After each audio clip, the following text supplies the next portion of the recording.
dear friends. Today, we're going to escape from an evil dog in Roblox. It's right behind me, but it's asleep, so we're safe for now. Hello, everyone. Ahead of us are thrilling challenges and boss battles. By the way, if you know the name of this dog, be sure to write it in the comments. Sheriff Labrador, let's jump on his belly. Let's do it, but we need to be ready in case he wakes up. Don't worry about that. I think he stuffed himself and watched TV all night. It seems we need to get to the ventilation, but there's a small parkour course. Good thing I've been practicing parkour since school. Oh no, you broke his mom's favorite vase. It seems like he's sleeping soundly. I hope he doesn't notice the shards when he wakes up. We'll quickly sneak through and escape. Great, now we need to overcome this giant room. I see some metal platforms ahead. We need to press the button. What do you think these trials are for in this dog's house? I don't think he's the one going through them, although they would be good physical exercises, which promote health. Wow, look, it's a zip line. I used to ride one of these when I was a kid. Maybe it's all to ensure that no one can reach him and disturb his sleep. But here we are, trying to escape from him.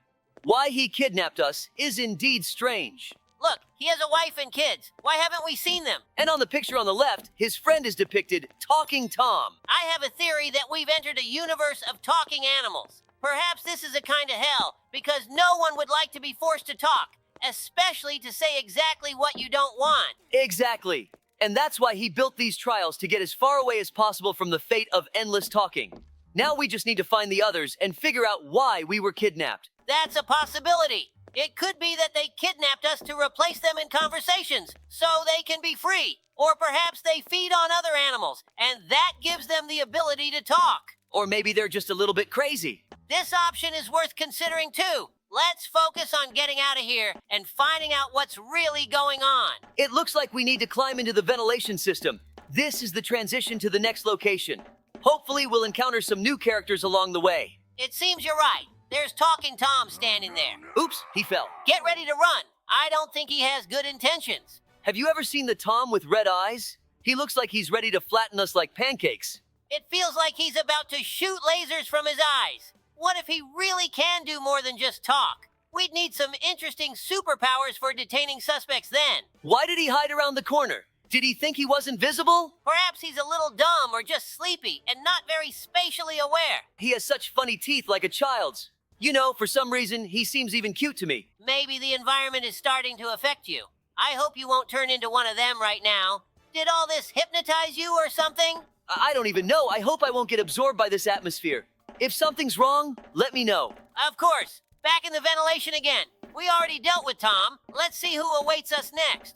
Looks like a children's room. Maybe it belongs to Ben's kid? You guessed it. It's a girl. I wonder what her name is and if Ben's children are facing the same fate of constant talking like he is. While you were talking, we fell right into her paws. Why did we get teleported back? I don't think she's as mean as Tom right now. I think so too. If she wanted to bite us, she would have already gotten out of this grid. It has huge gaps between the bars. Oh, so we found out her name is Lily. I don't see her brother's room here. Very strange. Is there any point in keeping them so far apart? Guys, write in the comments if you have a brother or sister, and if you share a room together. Yeah, what if something happened to her brother, and here we are just casually talking about it? Also, perhaps this is precisely why everyone has gone mad and thinks we killed him. Dobie, you're back to inventing theories again. It's only distracting us from the main goal. I think things aren't as bad with this place as you imagine. It seems we've entered the central ventilation system, which provides oxygen to the entire complex. We could leave a surprise here. Let's tell the guys the story of how you and I saved the city from the animal pirates instead. This story began when rumors started circulating in the city about strange events. Animals began behaving unusually, as if under the influence of something invisible. Many of them fell into a strange trance, and some even disappeared without a trace. Labrador and I began an investigation, and soon discovered that behind all this were animal pirates who were planning to take over our city. Our suspicions were confirmed when we discovered that the animal pirates had struck a deal with a company from another city to help them create a device capable of controlling the minds of those around them. These pirates were cunning and well prepared, with a clear plan, and the backing of another company made their threat even more serious. We realized that if we didn't stop them, our city would fall into their hands. The local scientist helped us determine that their device emitted a sound at a frequency inaudible to animals, but capable of inducing hypnosis and controlling them. We realized that standard methods of fighting crime wouldn't work in this case. So, we decided to create a device capable of absorbing sounds at a frequency that regular animals couldn't hear, and that could help us locate and destroy the enemy's device. Creating this device was challenging, but we collaborated with the scientists to overcome the task. When we finally completed it, we set out to search for the pirate device, which was hidden somewhere in the city. We roamed all the streets and alleys listening to the surrounding sounds until we finally noticed a strange signal that our sound-absorbing device picked up. Oh no! Looks like he woke up and saw that we escaped. We headed toward the source of the signal and discovered the pirate device hidden in the basement of one of the abandoned buildings. We quickly dealt with the pirates' guards and destroyed their device. Thanks to this, the city was saved from capture, and the residents could sleep peacefully. Yeah, we were awarded the Order of Bravery and even featured in the news. How I love my job. And you? I also love my job very much. Being a sheriff is very exciting. Every day we face many trials and adventures, which gives rise to more and more new stories. It seems like even a whole lifetime wouldn't be enough to tell you all of them. Ouch! The ventilation grill collapsed under our weight and we're tumbling down. In real life, falling like that would hurt.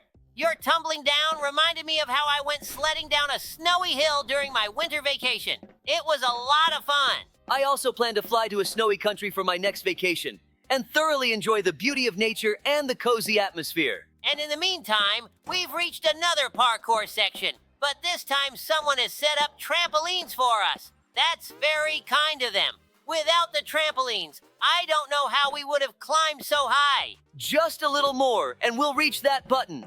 I can't wait to face the main boss of this map. I think it will be Talking Angela since we haven't seen her yet. I think it will be Talking Ginger, because I haven't seen a female main boss yet, and we also haven't encountered Ginger yet. What kind of nuclear reactor does he have in his complex and why does he need it? I hope he doesn't plan to destroy all living things. You know, Labrador, sometimes I wonder how we both ended up on this path. I wonder what led us to choose the profession of sheriff. Yes, Dobie, that's indeed an interesting question. I remember being fascinated by stories of heroes protecting their towns and loved ones since childhood. Especially inspiring were the tales from my grandfather, who served as a sheriff in his town. How about you? How did you come to this choice? For me, it all began when I was a teenager. I always loved helping people and felt a desire to do something meaningful. One day, I met a sheriff who came to our school to talk about his work. I was so impressed by his stories of protecting people and maintaining order that I immediately realized, this is my calling. Remember our first operation together? We didn't know each other that well back then, but even then, we felt like we could rely on each other. Yes, it was a test of endurance and we passed it. But you know, Dobie, I think being a sheriff is not just about skills and abilities. It's also about the desire to serve your community, to be part of something greater. Well said, Labrador. We chose this profession because we wanted to protect and assist. Every day, we reaffirm our choice by seeing how our work makes the world a bit better and safer. So, here we are, at this moment. We've reached the door behind which the main boss of this map awaits. And we were wrong about the main boss. It's actually the giant robot, Ben. Let's shoot him right in the teeth. I'll try shooting at his legs. Maybe that's his weak spot and he'll fall down. What a coward Ben is. He didn't even bother to put up a fight at the end and just opted to make a giant combat robot. It wouldn't surprise me if he's sitting in his chair right now, either asleep or watching TV with a mug of coffee in hand. I hope it's not something stronger than coffee, and he's probably watching some football while we're here sweating. That's not fair. Hooray! Congratulations to us. Leave us some congratulations in the comments. And now it's time for us to leave this crazy house of talking animals. Hold on, but aren't we also talking animals? Maybe it's related to our abduction. They wanted us to be part of the app about talking animals too. Guys, would you play such a game? You're back with your scary theories again. Look, our motorcycle won't start. It would be funny if it ran out of gas. Guys, it's time for us to say goodbye. We hope you enjoyed our escape from the talking animals. Yes, don't forget to leave comments, like, and subscribe to the channel. We really appreciate it. Also, check out our other videos and let us know what else you'd like to see us play. Looks like duty calls. Off we go to another adventure. What's happening again? I hope it's not an attack by the giant robot Ginger. No, Angela. Goodbye. Hello, everyone. Sheriff Labrador here. Can you guess who we're escaping from today? And by the way, I'm not alone. Yes, Dobby is here too. As you can see, we're in the house trapped by the evil grandmother. Our task for today is to escape from here. We need to be quiet so as not to wake her up. But it's not that simple. Don't let her age fool you. She has built a complex of challenges in her house. Look, she threw away our photo. It seems she hates us. Let's start the escape. Oh, look. This is a photo of that old man we've already run away from. Looks like they're married. Oh no, I hope she doesn't wake up from this. Yes, I remember how we escaped from that old man. Be sure to check it out on our channel. Wow, it looks like this vent led straight to the attic of this house. I hope that Grandma doesn't catch us here. Oh, she even set up mines. She probably loves cats since there's a photo of one hanging in her attic. Although, all grandmas love cats. Why do you think this old lady put us in a cage? As she probably wanted to make soup out of us. Oh, look. I just noticed we're at a great height, and there are spikes below us. I hope we don't fall right into the grandmother's mouth when we come out of the ventilation. I hope so, too. It would be tragic if she ate us right away. There's a lot of dust in this ventilation. It's driving me crazy. Oh, look, this grandma is right in front of us. I hope she doesn't wake up right now. Let's jump onto her belly. Oh, that was unexpected, but it's good she didn't notice us. Look, are those teeth in a jar? Fee! I agree, that's disgusting. All right, we need to hurry before she wakes. I didn't even get to finish my sentence. She's running right after us. Shoo, what are these snotty green cookies? We'd better not step on them. She's even farting. Oh no, she's too close. She might grab us by the tail. Look, there's a red button in front of us. We need to press it quickly. This button opened a passage ahead. Let's run there before the evil grandma catches us. Oh, look how red the evil grandma turned. We should jump next to her. Look, now she's not even paying attention to us. There are so many cookies here. I was right when I said she really loves cookies. The evil grandma is so clumsy that she even knocked over the glass of milk. Grandma completely forgot about us. She's not even trying to chase us anymore. Oh, look, it's a giant fan that will lift us straight up. There are traps along our path set by the evil grandma, but we won't give up. We'll easily overcome them. I completely agree with you, Dobby. There are no obstacles on our path that we cannot overcome. Oh, we almost fell back down. We need to be more careful. Hooray, we've overcome those traps. Don't celebrate too soon. Let's see what awaits us next behind this door. Look, we've ended up in some sort of dungeon. Let's jump on these geysers. I think they'll help us move forward. Hey, Dobby, don't you think it's getting too hot in here? I agree with you. It's getting too hot here. Let's get out of here quickly and eat some cold ice cream. Phew, the board broke right under us. I hope that doesn't happen again. Look, there's ventilation again. I think we should climb into it. The ventilation is dusty again. I hope there are no spiders here. Yeah, I wouldn't want to see a giant spider here. Oh no, we fell into the room where the evil grandma is knitting. I hope we don't meet her here. I wouldn't want her to knit a scarf out of us. Listen, it sounds like something gigantic is rolling nearby. Oh, Dobby, I wasn't imagining it. A giant ball of yarn just rolled past us. Oh no, we didn't quite make it to the safe spot in time. I hope we can reach a safe spot before the next one squashes us flat. I think we just had a bit of bad luck with the timing. How convenient that there are holes in the walls. If they weren't there, we would have been flattened a long time ago. Oh, I can see the exit. I hope the end is near. Hey, Dobby, to make it more exciting as we head towards the final showdown with the evil grandma, let's remember how we saved the city from the evil robot. Of course, it was one of those days when everything seemed calm until the nightmare began. The sky darkened and a giant evil robot appeared on the horizon, casting a shadow over our town. The townsfolk were panicking, and we, Sheriffs Dobie and Labrador, knew we had to act fast. First, we had to calm the people down and organize the evacuation of those in the danger zone. But then we decided to find out more about this monstrous machine. We were shocked to discover that the robot was controlled by a deranged inventor who had lost control of his creation.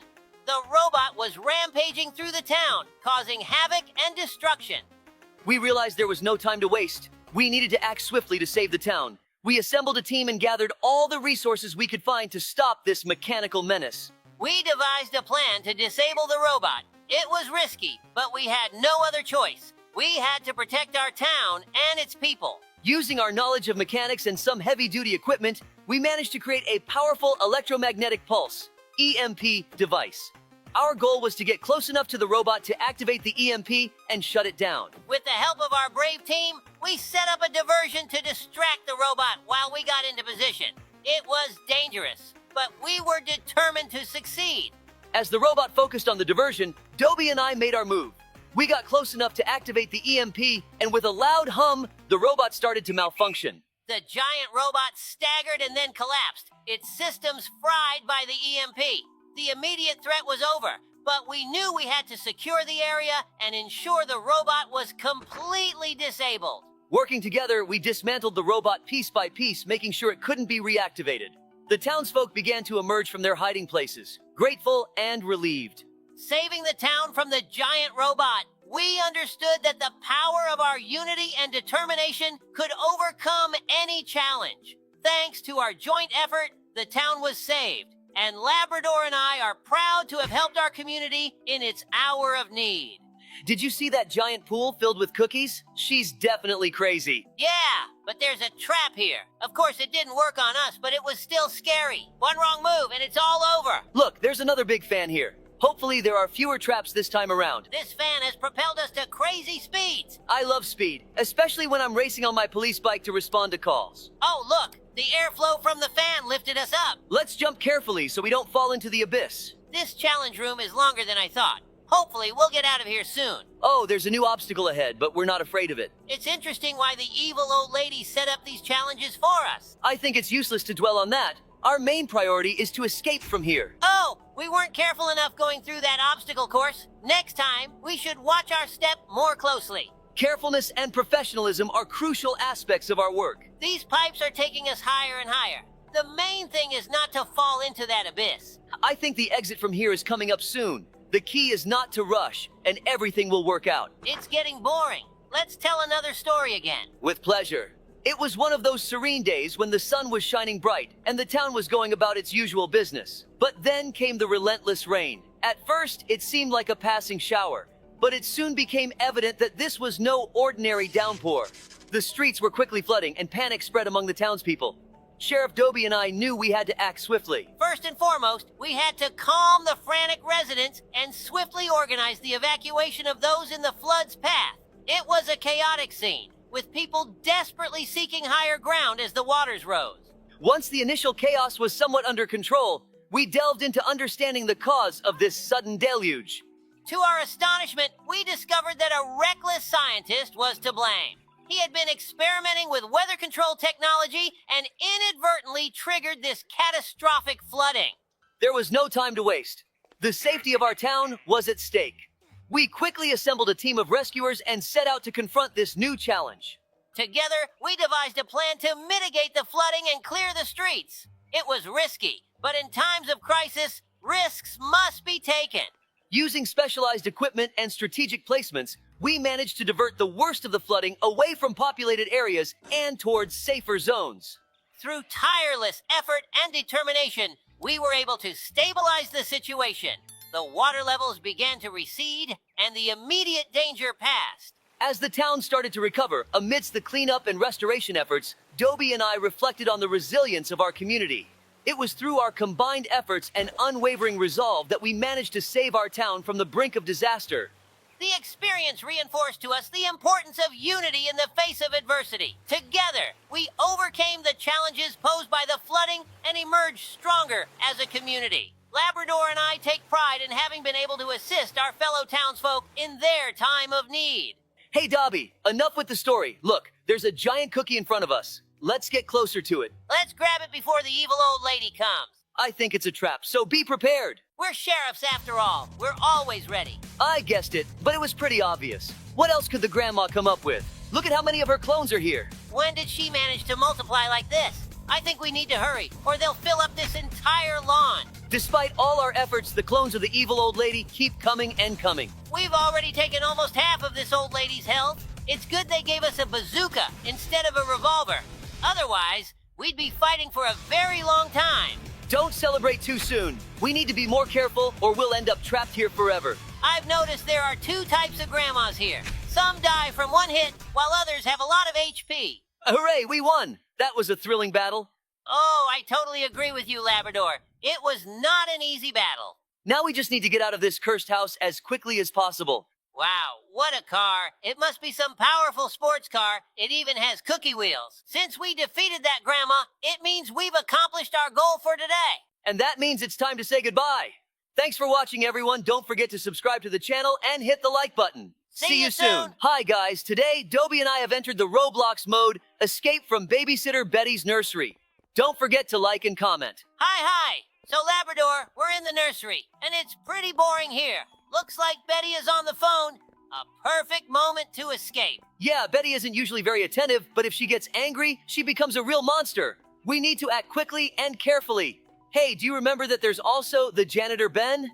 Of course. Ben is always running around the corridors with his huge mop. He probably dreams of catching us and sending us back to the nursery. All right, let's start. Look, we need to crawl through this hole in the wall. Hey, Dobie, don't get stuck there. Aha! I almost thought I was stuck. But no, I made it through. Wow, look, there's a whole maze of toys here. Is that a giant teddy bear? Yeah, exactly. Let's pass by it and carefully go down this slide. I hope it's not too slippery. Oh, I almost fell. Ha! Watch your step, Labrador. Hey, what do you think if Betty were a superhero? What would her superpower be? I think she could teleport so she could instantly appear next to us and send us back to the nursery. What do you think? I think her superpower would be sleepy dust. She would put all the kids to sleep instantly so they wouldn't escape. Oh, look, there's Ben with his mop. Quick, hide behind this bed. Oh, Ben, you have no idea how close we are to you. Ha! Whew, that was close. Now let's go through this pillow tunnel. By the way, what if Ben were the main character in a horror movie? That would be something. The movie would be called Killer Mop Ben Returns. Ha! All right, just a bit more. Let's get to the exit quickly. I see the door. We just need to get past this builder block and we're free. Hey, look, Betty is back. I hope she didn't see us.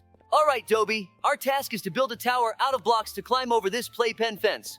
Look, I've already started. Hand me a couple more blocks. Got it, Labrador. Here are some more blocks. By the way, do you remember how we used to escape from our babysitter when we were kids? She always made us take naps, but we just wanted to play. Oh, of course I remember. We used pillows as steps to climb out the window. Good times. But now we've got a similar challenge. Almost done. Climb up. Climbing up. I hope these blocks hold. Whoa, they're wobbling.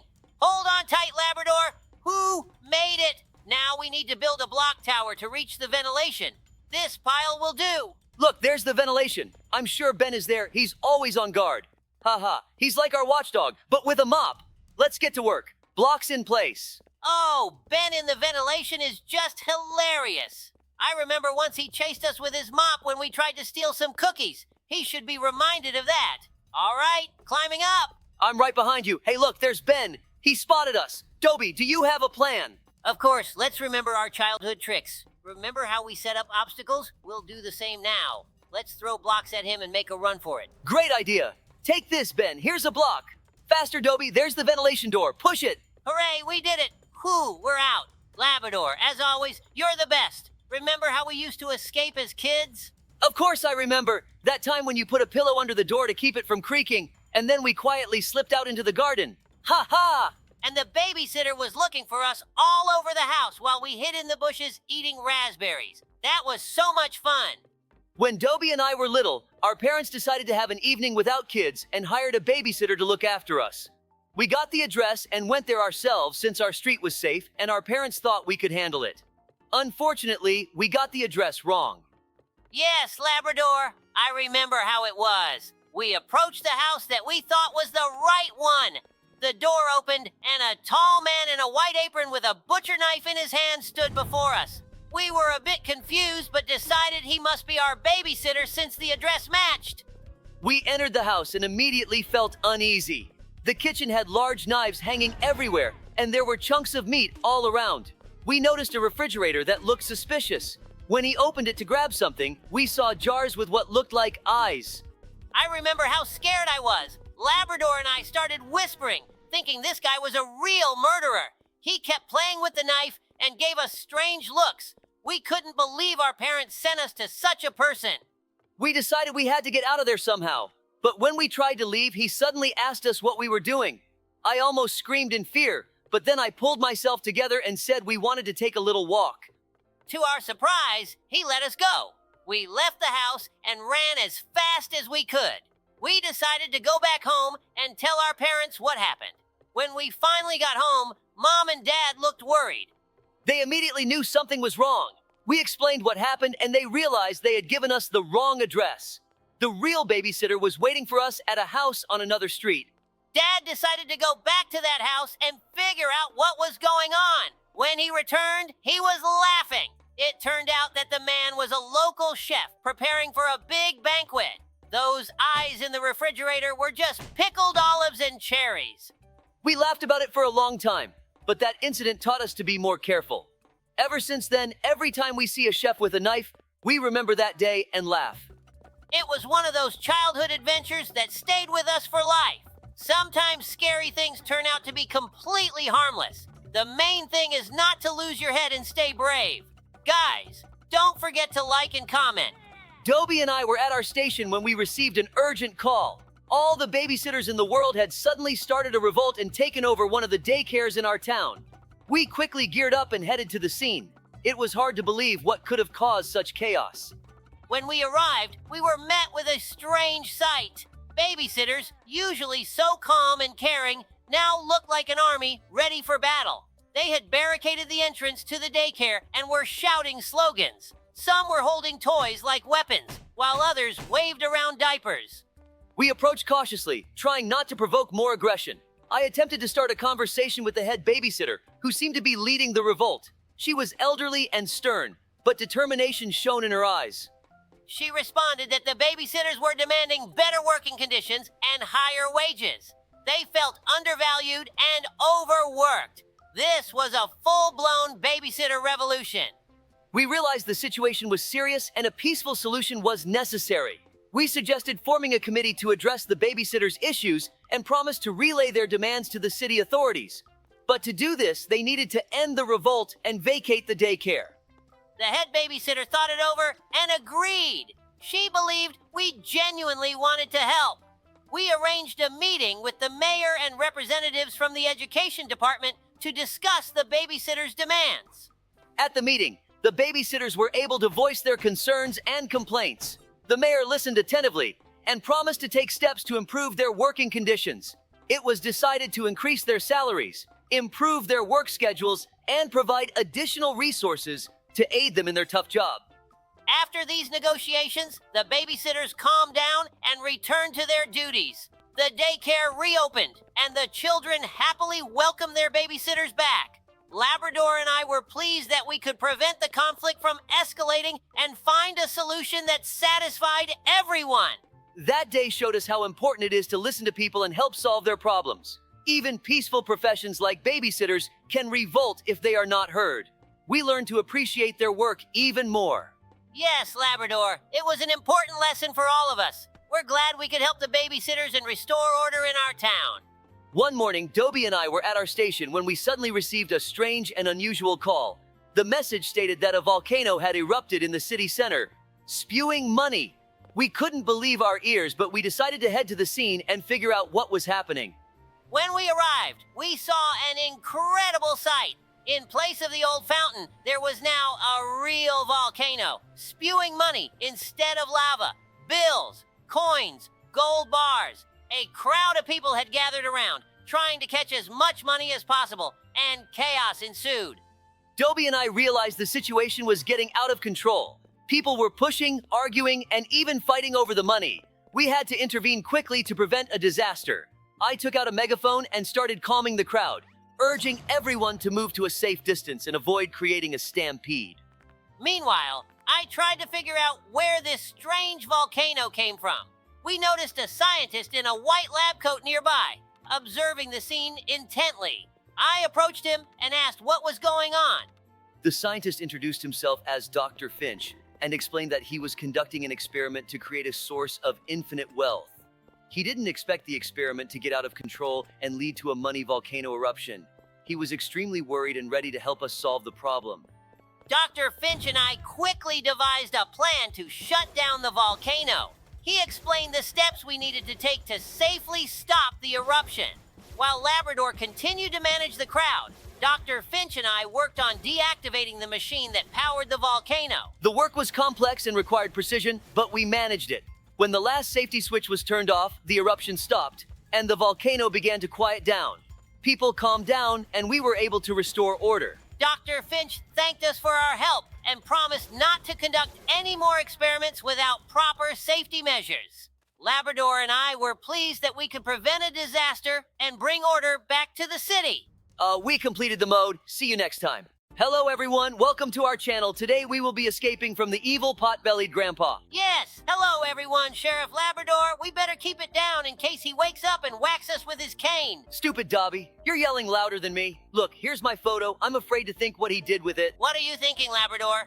I think he just printed it out to remember your face. Let's go before dinner time comes and he wakes up. Let's just jump on his belly instead. You're scared of Dobie again. What can he do to us? His eyes even look in different directions. Oh no, Labrador, I think we woke him up. Run! It's okay, Dobie. That old poker is running at a snail's pace. But you'd better hurry up. You're too close to him. Don't fall behind. I feel uneasy. My tail senses someone about to bite me from behind. The main thing is not to look back. You're right, but we're almost there.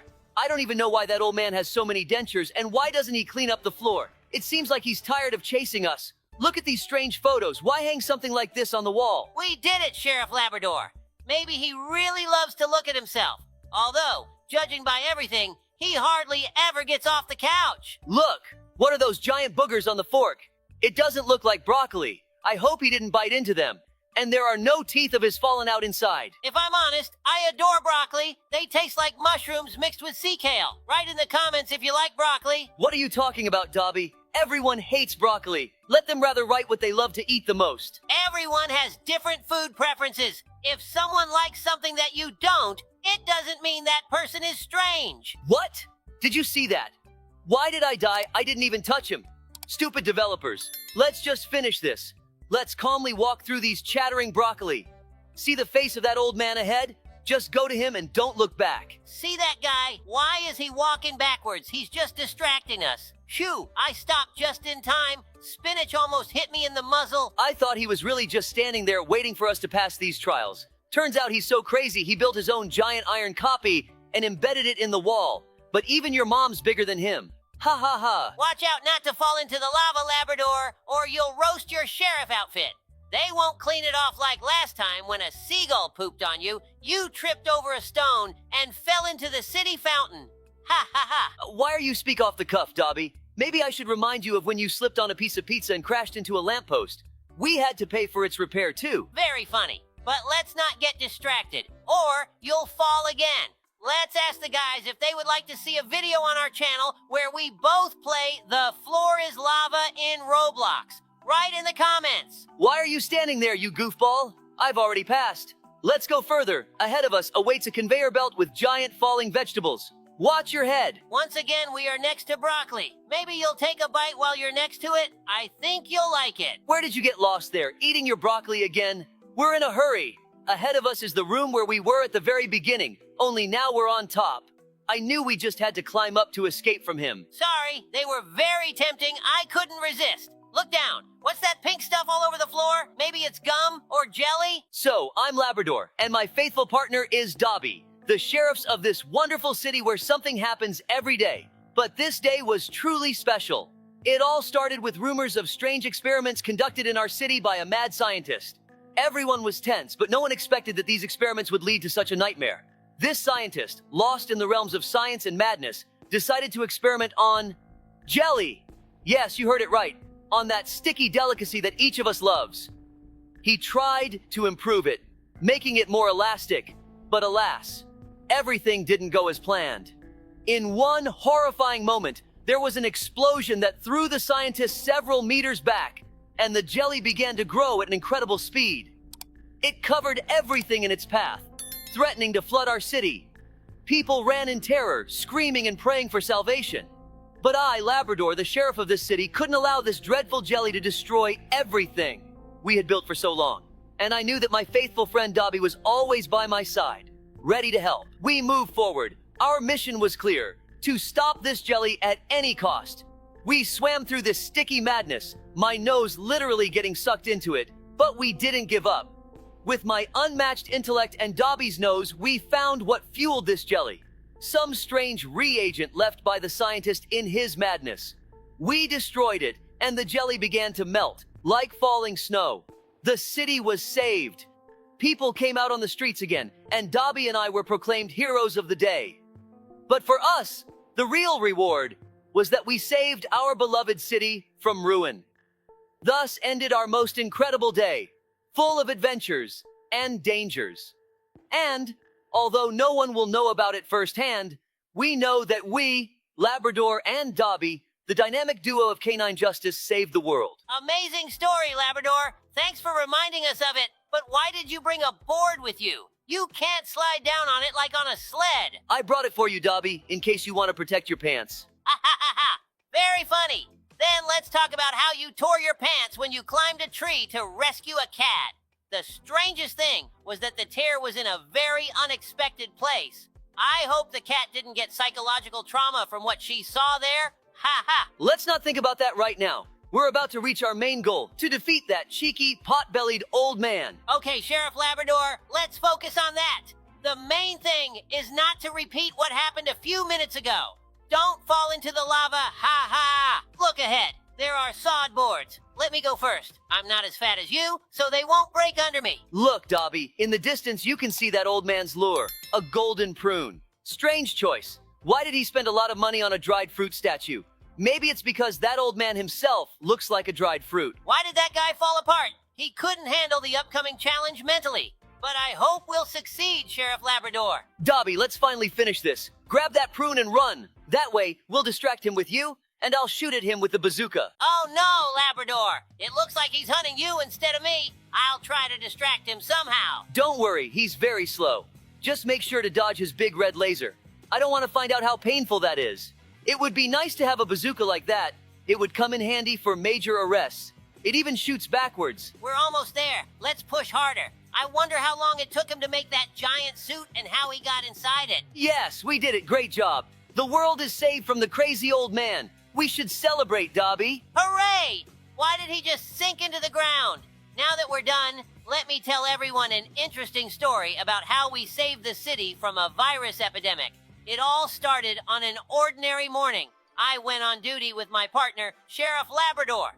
We noticed a sudden increase in the number of sick animals in the city. They were all complaining of weakness and fever, but no one could understand what was happening.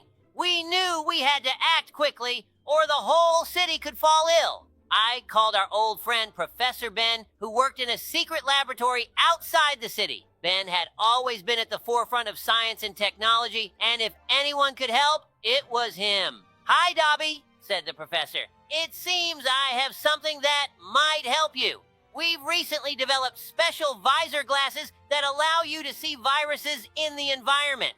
Labrador and I immediately went to Ben and received these amazing glasses. Putting them on, we saw our city in a completely new light.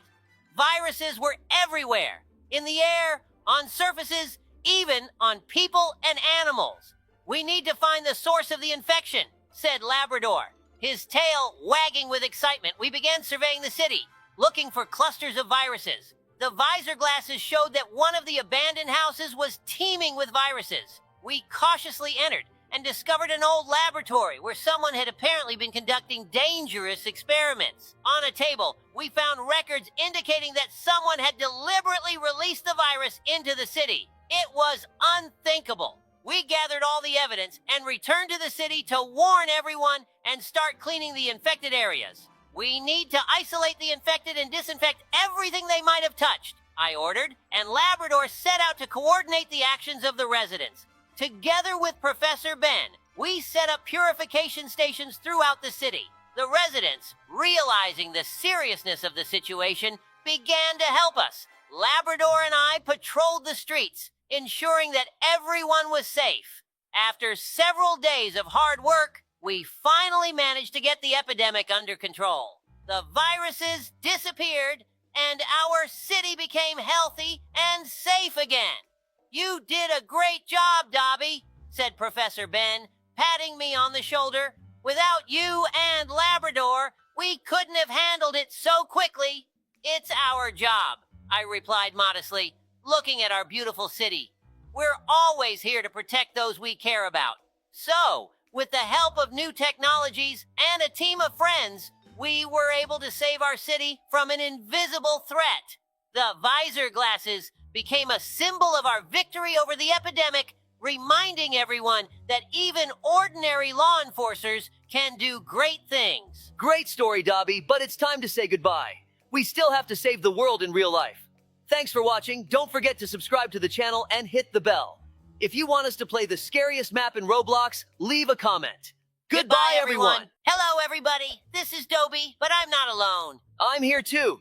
Hello, everyone. Today we're going to escape from the running head. But it's not that simple because we have a lot of difficult challenges ahead. Yeah, that's right, Dobie. But since we're sheriffs, no challenges can scare us. Look, we've encountered the first running head, but it's very slow, so we can ignore it. But we shouldn't lose our vigilance because there are probably a lot of traps here. This maze is very simple. There's not even a ceiling, so we can peek to see how to get to the end.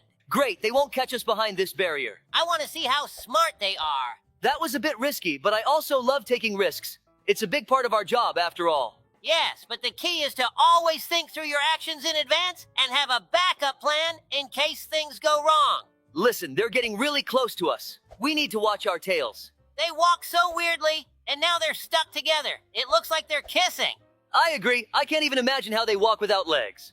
Look, there's this gigantic one blocking our path to the finish. Let's find a way around it. Oh, I see. It looks like it was a test of attention. We went through similar tests when we became sheriffs. There are 3 heads in a narrow passage here. We'll need to use some parkour skills. Oh no, they're kissing again? Let's turn away so they don't distract us. Maybe they're doing it on purpose to make us stumble. Oh, he looks like that giant one, but luckily he's very slow and not very bright. We can easily outsmart him. I think we're nearing the end of the first stage. Most likely, it's just beyond... Oh, there was a little trap here. That's exactly what happens when you lose focus. But since we're not on a mission, it's not a big deal. Always play for fun, guys. Well, you were right. This stairs led to the portal to the next stage. We continue. It seems we've entered some wooden house. There are 2 doors here. Let's go left. Oh, he's standing with his back to us. Although it doesn't have a back, so I guess it's facing away with its nape. Here we need to slip through very quickly because he's distracted by another hole in the wall. Listen, I don't even know. Oh, I meant to say that I don't know where we need to go. Why did he stand unpredictably around the corner? I think it's deliberately done by the author to scare us. As for where we're going, I'm not sure myself. Since the monitor can't emit smells, we can't find the exit using our dog instincts, so we're going blindly. But the main thing is not to turn around to avoid going back to the starting point. Great! We've reached the checkpoint, which means we're halfway through the maze. Usually, checkpoints aren't placed just for fun, so there might be danger ahead of us. Oops! Let's quickly crawl into the gap before this head regains consciousness. Another checkpoint. Great! Seems like it's a new element of the challenge. We need to veer off the path in time before this head catches us right in its mouth. Oh my god, we got a bit distracted and missed the turn. Well, no big deal. We understood the gist, and we'll quickly get back to the same spot. Remember, Lab, how we spent nights playing horror games as kids? Of course. Those evenings with popcorn and an old computer, we cursed that eerie monastery 100 times. I wonder how that has influenced our work now. I think it taught us not to panic in dark corners. Remember when we first encountered that strange case in the abandoned mine? Yeah, all those sounds and rustling. It felt like something out of an old game back then, too. But thanks to our childhood fascination, we remained composed and figured out the situation. No mystique, just work. And strangely enough, it still saves us to this day. I'm glad we spent those evenings in forgotten horrors together. Me too, Dobie. In our world, every day can be like a horror movie, but we're always ready for it. So, here we are at the 3rd stage of this place, continuing on. It seems like another maze. I hope this one will be more interesting and challenging, because the first one was boring, but I understand. It was just preparing us. On this level, a lot of new mobs have been added. They even scare me a little. Brr, it's creepy. I agree, but we shouldn't let fear take over, because it's deliberately designed to scare us and prevent us from completing this level. So, let's gather our strength and move forward, ignoring the obstacles. By the way, speaking of strange creatures, Labrador, do you remember how we saved the town from mutant snakes? Let's tell that story. The day started like any other, but everything changed when reports came in about strange incidents in the town. People were talking about snakes that had once been harmless, but had now evolved, growing arms and legs. They began attacking people and taking over the streets. Labrador and I immediately headed to the scene. Later, it turned out that all of this was orchestrated by an evil scientist from a neighboring town. He had made a bet with other scientists that he could take over our town and receive a reward from the government for it. When we arrived in the town, we saw real chaos. The mutant snakes were armed and organized, attacking the residents. Our first priority was to rescue people and restore order. We needed to act quickly and develop a plan. We gathered a team of brave assistants and began a counterattack. Our efforts were focused on ensuring the safety of the people and identifying weaknesses in the snakes' defenses. Hold on a second, Dobie. We need to pause the story for a bit. We've just completed another stage. Good job! So, where did I leave off?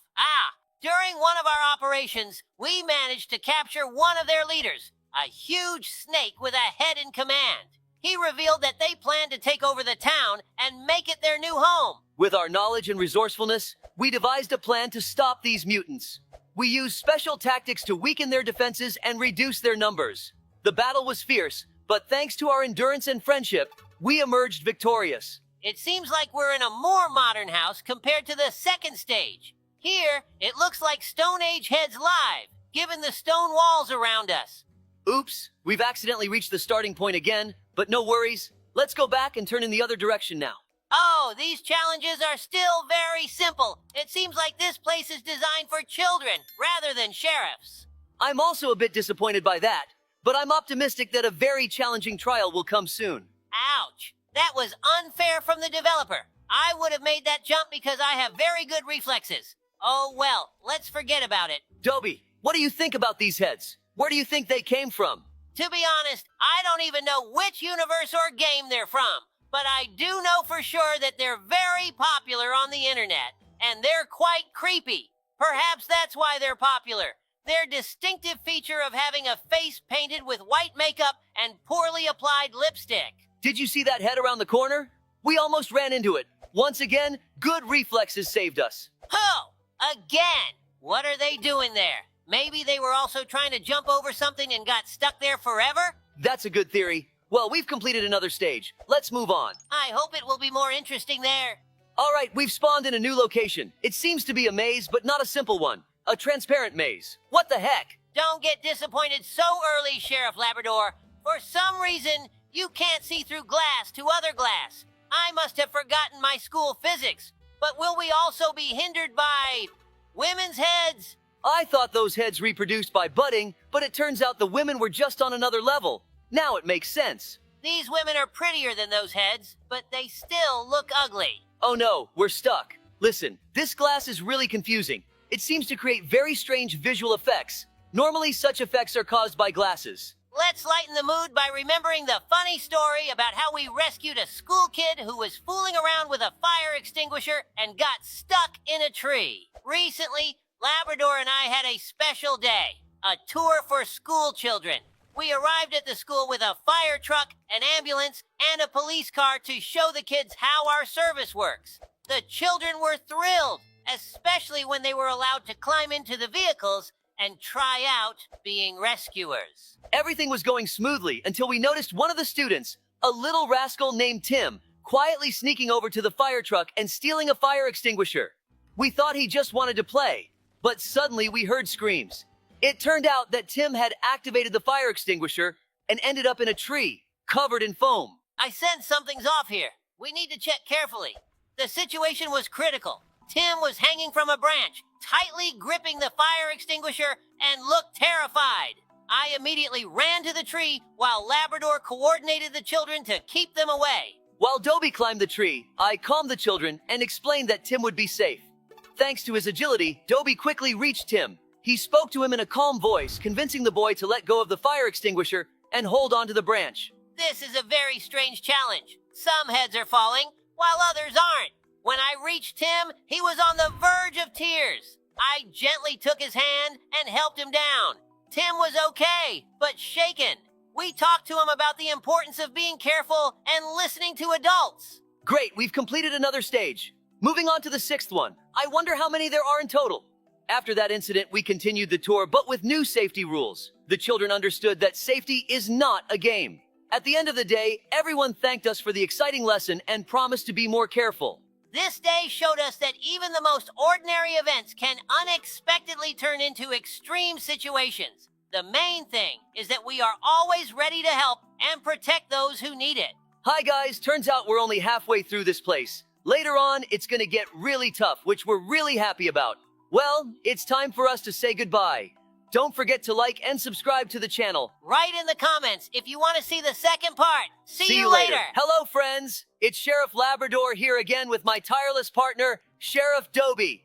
Today, we've jumped into a totally crazy mode in Roblox called Shrink or Grow to complete the obby. This is going to be a real puzzle challenge. Hit the like button if you love obbies and comment below who you think will complete all the levels faster, me or Dobie. Hey everyone! Oh guys, this isn't just any obby. Here, you don't just jump over obstacles, you also have to change sizes at the right time. In some sections, you need to shrink down to the size of an ant to crawl under barriers, while in others, you need to become a giant to leap over massive gaps. It seems like we're going to need all our agility and cleverness to make it through this obby. It all starts with a small level where we learn how to change sizes. There are magic platforms that either shrink us or grow us. And right from the start, it's clear that this won't be easy. You need to time your jumps onto the platforms perfectly to get the right size and avoid falling into the abyss. The backstory of this mode says that this obby was created by a great scientist who accidentally mixed magic potions and created a world where size doesn't matter. His lab was filled with experiments, and eventually the entire world turned into a maze with changing scales. Now we have to navigate through his creation to find a way out. But be careful, friends. The mode is full of traps, disappearing platforms, moving blocks, and even spikes that pop up out of nowhere. And the hardest part is choosing the right size at the right time so you don't get stuck or fall. Imagine, you need to shrink to slip under a laser and then instantly grow to avoid falling from high platforms. There are even sections where you have to switch sizes mid-air. For example, shrinking to slip through a narrow passage, then quickly growing to leap over a giant gap. It's like an acrobatic show, but with elements of magic and awesome obby challenges. We can get help from special power-ups, speed boosts, double jumps, or temporary invisibility to get through the toughest sections. But you still have to find those power-ups, and they might be hidden in the most unexpected places, like under a platform that you can only see when you're mini-sized. And of course, at the end of each level, there's a big final jump that you can only make if you choose the right sizes in the correct sequence. It's like a true test of speed, reaction, and logic. Guys, let us know in the comments which size you prefer, tiny or gigantic. And Dobie and I are setting off on our journey through this incredible obby. Subscribe to the channel so you don't miss our new adventures and escapes. In some sections, you don't even need to grow larger. I just returned to my original size and easily got through it. Dobie, do you see this beautiful staircase we're walking on? It's painted in rainbow colors. Wow, it looks amazing. Sheriff, look back. With each step you take, the staircase disappears. You're lucky you're moving fast enough to get through it. The best move here would be to grow bigger and start running as fast as possible, just like Sonic. Oh, we've hit another staircase with waves. Let's grow larger here too and try to just jump over it. Guys, watch and remember these hacks. These Roblox modes really test your cleverness, and Dobie and I are super resourceful. We always find solutions to any tough challenges, right, Dobie? That's right. Wow, this looks like a real water slide, just like in a water park, but without the water. By the way, I've often responded to calls at water parks. It's a place where anyone can easily get injured.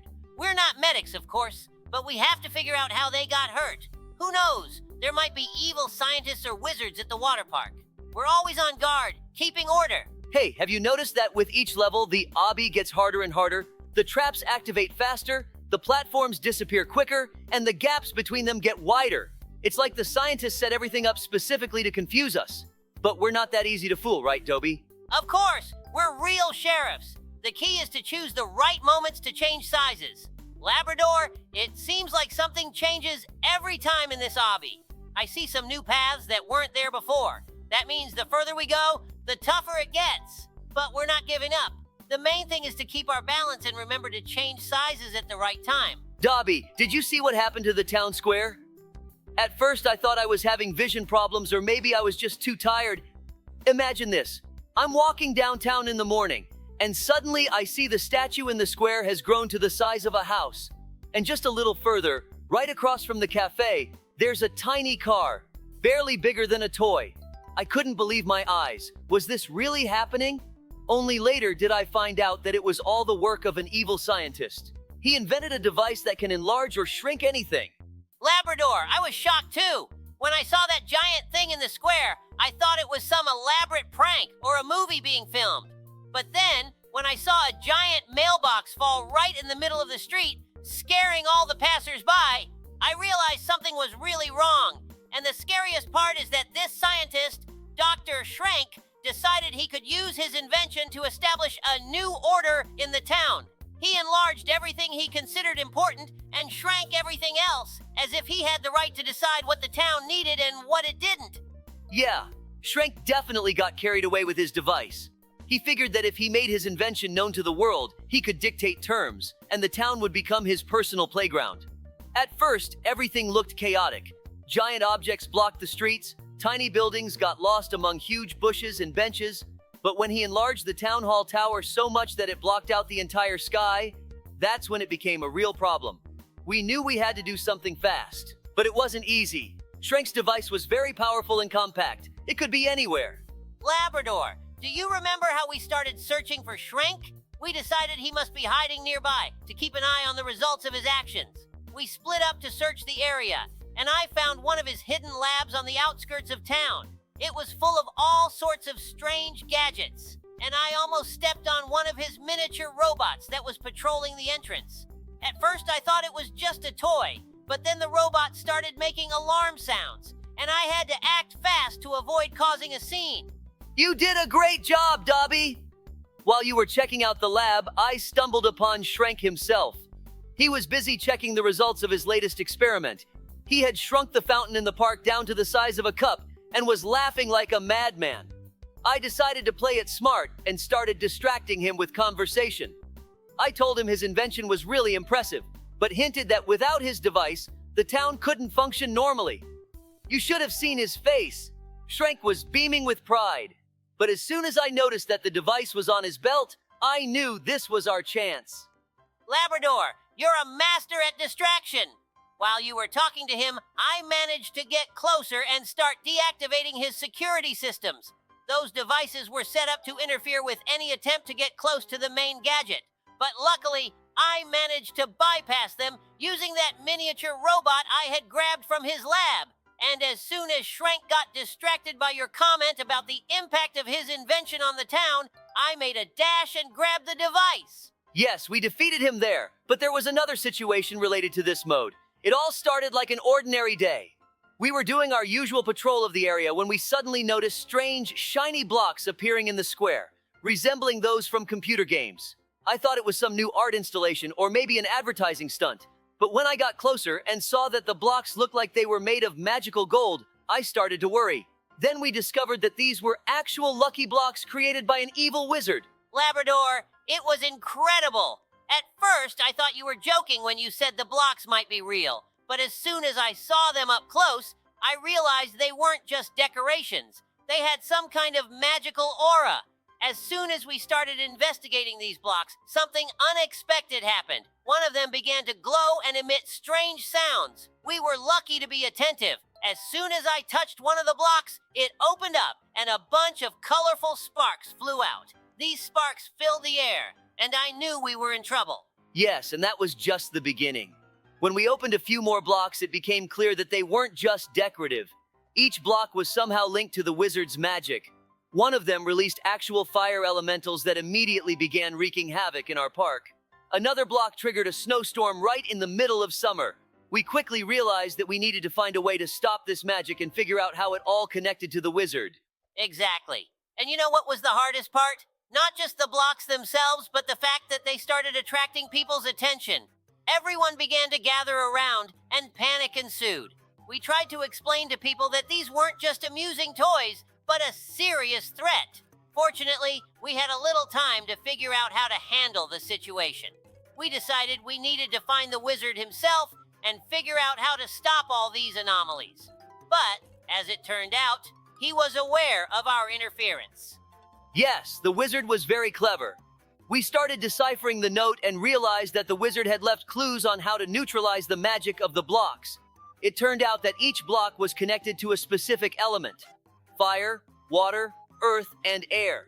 To stop them, we needed to find special amulets that the wizard had hidden in various locations around the city. We managed to find all the amulets and stop the magic of the lucky blocks, and everything ended well.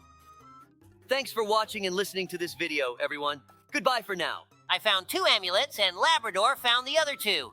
It will be interesting to see what happens next. Stay tuned for the next video. Goodbye for now. Hello, everybody. Sheriff Labrador and Dobie here. Yeah. Hello, everyone. As you may have guessed, today we are escaping from Mr. Smiley's daycare. Let's get started. It's hard not to notice all these neon arrows leading to the ventilation. By the way, didn't you find it strange that he was just standing there staring at us? I think all these facts point to Mr. Smiley conducting experiments on us. Or he's playing with us like we're lab rats. You must be right, and he's just crazy. I think he'll be watching us through surveillance cameras throughout all the trials. Brr!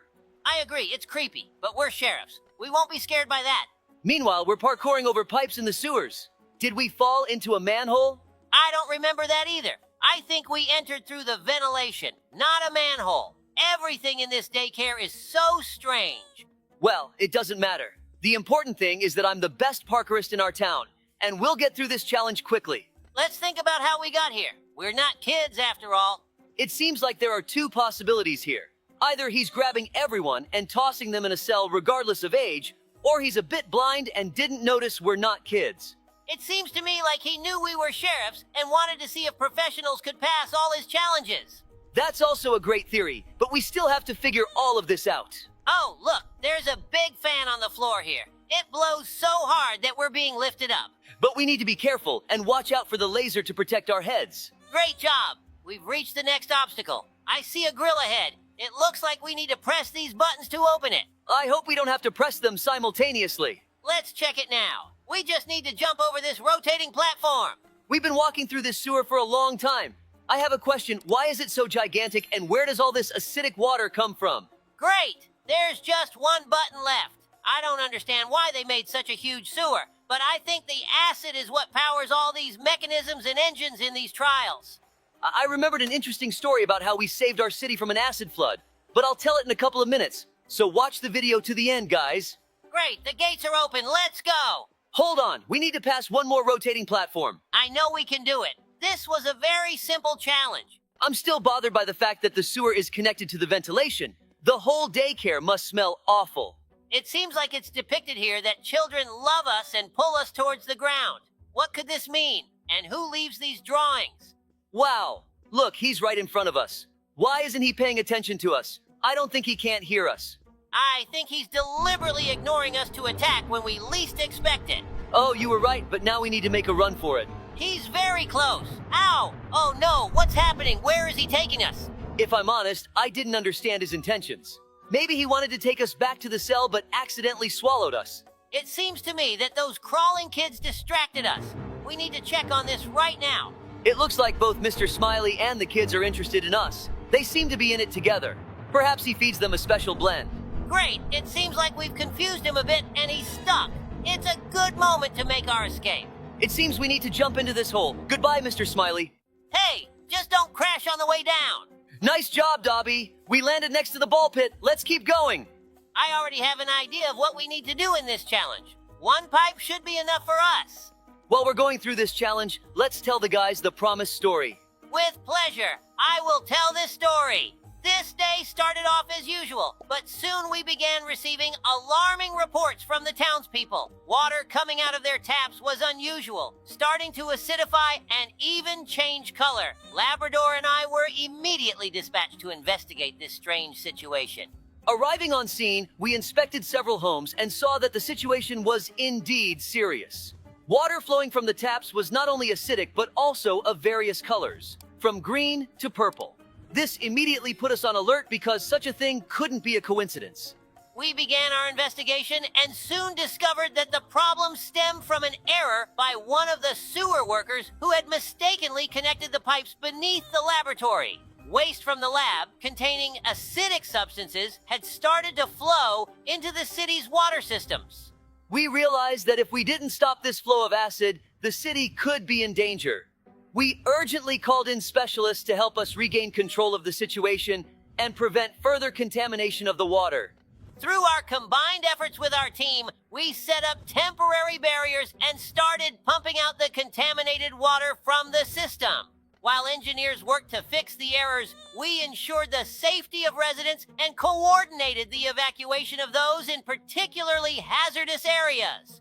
Wow, look, while we were telling the story, we reached the boss battle. The sign said we need to knock Mr. Smiley down. But how do we do that? Let's get this sorted out. I noticed there are small children on his platform. I'm sure they'll be in our way. Let's observe what he's going to do. I think it's better to run before he jumps on us. Oh, let's retreat. 2, we need to be more careful. Just like the sewer worker under the laboratory from our story. I agree. He should have been more careful when he was fixing the pipes. But the main thing is that everything turned out fine, and this incident showed us how important it is to be vigilant and prepared to help, regardless of the job. Oh no! Did you see how that kid sneakily grabbed our legs and wouldn't let go? Where does he get all that strength from? And he pulled us down too. But now we know we need to steer clear of those kids. I got it. We need to lure him and wait until he starts attacking, then step aside at the right moment so he falls into the lava. Ha ha ha! Why do these kids fly so amusingly into the stratosphere? Why is he so close to the edge but not falling? Maybe we need to wait a bit longer or step back a bit later. Try to step back as quickly as possible so he doesn't have time to react. And also, we need to stand closer to the edge of this platform. Oh no! One kid did manage to grab onto us after all. How did that happen? There were so few of them left here. Yay! We dodged it. That's what you get, Mr. Smiley. I hope we don't encounter him again, and he won't hinder our escape from here. Let's continue our escape. The main thing is not to fall now. That would be really frustrating, especially if we had to start the battle all over again. Looks like we need to take the elevator. There are so many floors. It seems like this isn't a daycare, but an entire complex. Wow! Just look at how enormous these rooms are. I can't believe all this was made by Mr. Smiley just to amuse himself by watching us go through these trials and fall into traps. Oops. Yeah, this is all very strange and mystical. I wish the author had added some notes so we could better understand the plot. Damn. Here we go again with these rotating platforms, and there are 10 times more of them.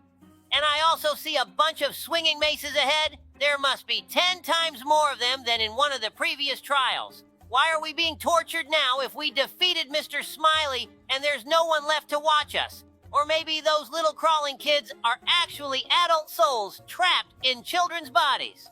Brr. And it's like the kids actually organized all of this, and Mr. Smiley was just a tool in their hands. That's truly creepy, Dobie, but I think we're overthinking it. This daycare couldn't have such a well-thought-out and captivating plot. We should save this idea and create a game like this. Guys, would you play a game created by Sheriff Labrador and Dobie? Hey, that sounds like a great idea. Now we just need to learn how to create games. Speaking of games, since we're on the topic, let's tell the guys the story about how we saved our residents' computers from a massive virus outbreak. Of course. Don't worry, there won't be any viruses in our game. It just happens to be a coincidence. This day seemed ordinary until we started receiving anxious calls from the town residents. Everyone was talking about strange updates on their computers that couldn't be postponed. Immediately after installing the updates, their screens were flooded with pop-ups, and some computers demanded ransom to unlock.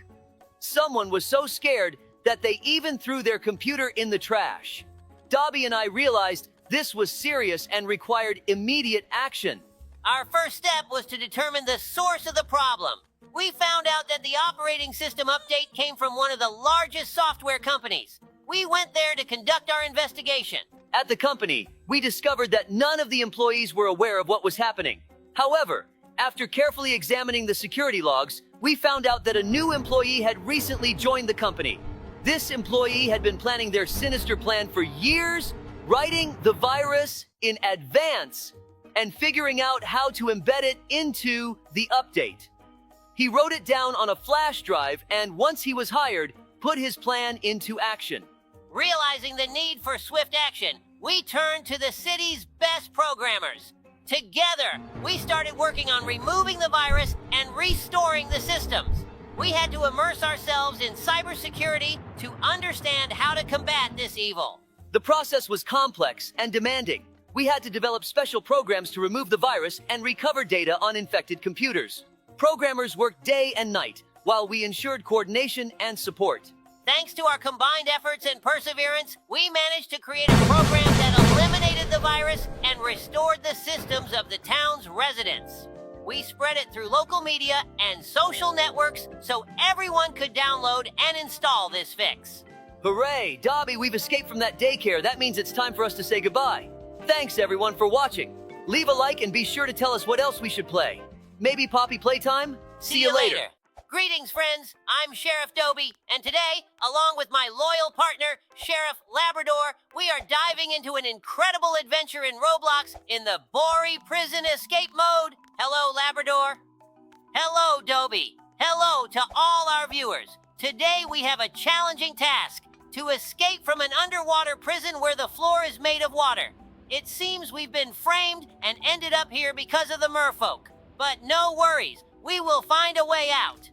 Yes, Labrador, that's right. This mode is a real test. Imagine a huge prison located underwater. Instead of the usual corridors and cells, there are massive aquariums filled with water where you have to swim to move around. Each cell has puzzles that need to be solved to progress further.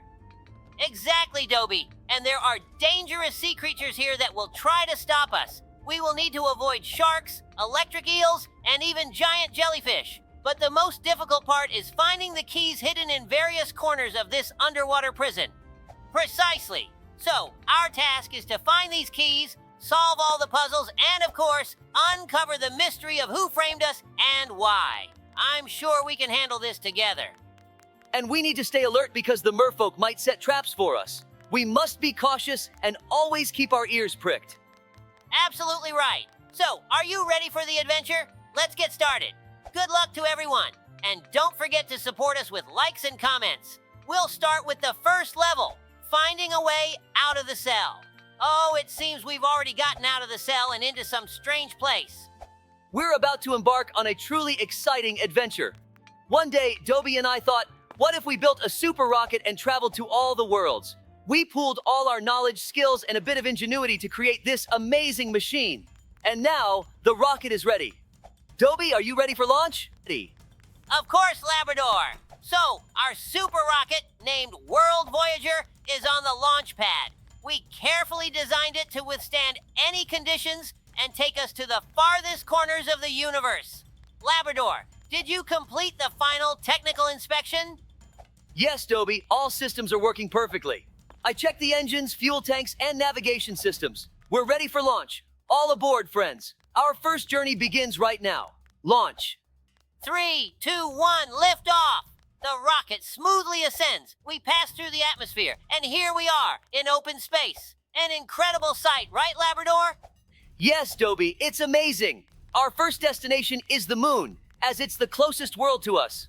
Within a few minutes, we've landed on the lunar surface. Everything is covered in dust, and traces of previous expeditions are visible. But what's this? Someone is coming towards us.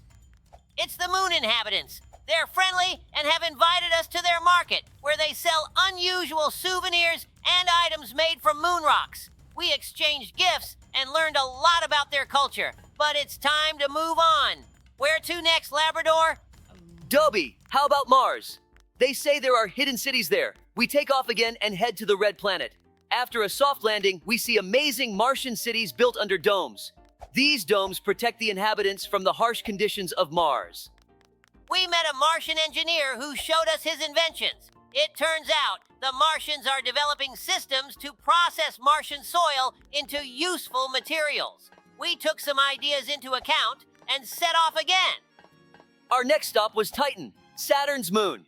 Everything here was covered with icy lakes and mountains. We put on special suits and went to explore the subglacial caves. In one of the caves, we met the Titanians, intelligent beings living under the ice and feeding on Saturn's energy. The Titanians turned out to be excellent storytellers. They told us legends about their ancestors and showed us ancient manuscripts carved on ice tablets. We were impressed by their culture and peaceful way of life. Time flew by, and it was time for a new journey. How about Venus? They say colonies living in the clouds have been recently discovered there. We took off and headed to this mysterious planet. Venus greeted us with a dense atmosphere, but we successfully made our way through it and saw giant floating cities in the clouds. These cities were built on huge cloud platforms, and the Venusians turned out to be incredibly hospitable. They showed us their technology, which allows them to extract energy from cloud vortices and create artificial rainforests. We spent several days enjoying their hospitality and studying their achievements. And now it's time for the farthest journey. We set course for Proxima Centauri, the closest star to us. This journey took several weeks, but thanks to our super rocket, we arrived safely. On one of the planets, we discovered an amazing world inhabited by cybernetic beings. These beings lived in harmony with nature and technology. They showed us their advancements in artificial intelligence and nanotechnology. We were amazed at how they managed to create a perfect balance between life and technology. And so, finally, our journey came to an end. We returned home, full of impressions and knowledge. It was an incredible adventure, and we're glad you friends were with us all this time. Our super rocket performed excellently, and we will definitely continue to explore new worlds in the future. Thank you for being with us, friends. We learned a lot, saw incredible places, and met amazing beings. We hope you enjoyed our story. I will tell you an amazing story that happened to us a week ago. There were so many incidents and calls in our town that Dobie and I just couldn't be everywhere at once. So we decided to take extreme measures and clone ourselves. Dobie, are you ready to tell how it all started? All right. A week ago, Labrador and I turned to our old friend, Professor Tesla, who specializes in biotechnology. We explained our problem to him, and he suggested creating our clones. We knew it was risky, but we had no other choice. Professor Tesla developed a special machine that could create exact copies of us with the same skills and knowledge. He assured us that the clones would act and think just like us. After a few hours of work, our clones were ready. We named them Dobie 2 and Labrador 2. The robbery was orchestrated by a gang known as the Dark Shadows. They were professionals, and it would have been tough for us to handle them. But our clones rose to the occasion. They infiltrated the bank through the ventilation system and managed to neutralize the robbers using their hand-to-hand combat skills and strategic thinking. Meanwhile, Labrador and I received another call, a fire at a factory. We rushed there to help the firefighters. There were many people in the factory, and they needed to be evacuated urgently. Working together with the firefighters, we managed to save all the workers and prevent the fire from spreading to neighboring buildings. During this time, Dobie 2 and Labrador 2 received a call about a hostage situation at a school. There were armed criminals on the scene, and the situation was very tense.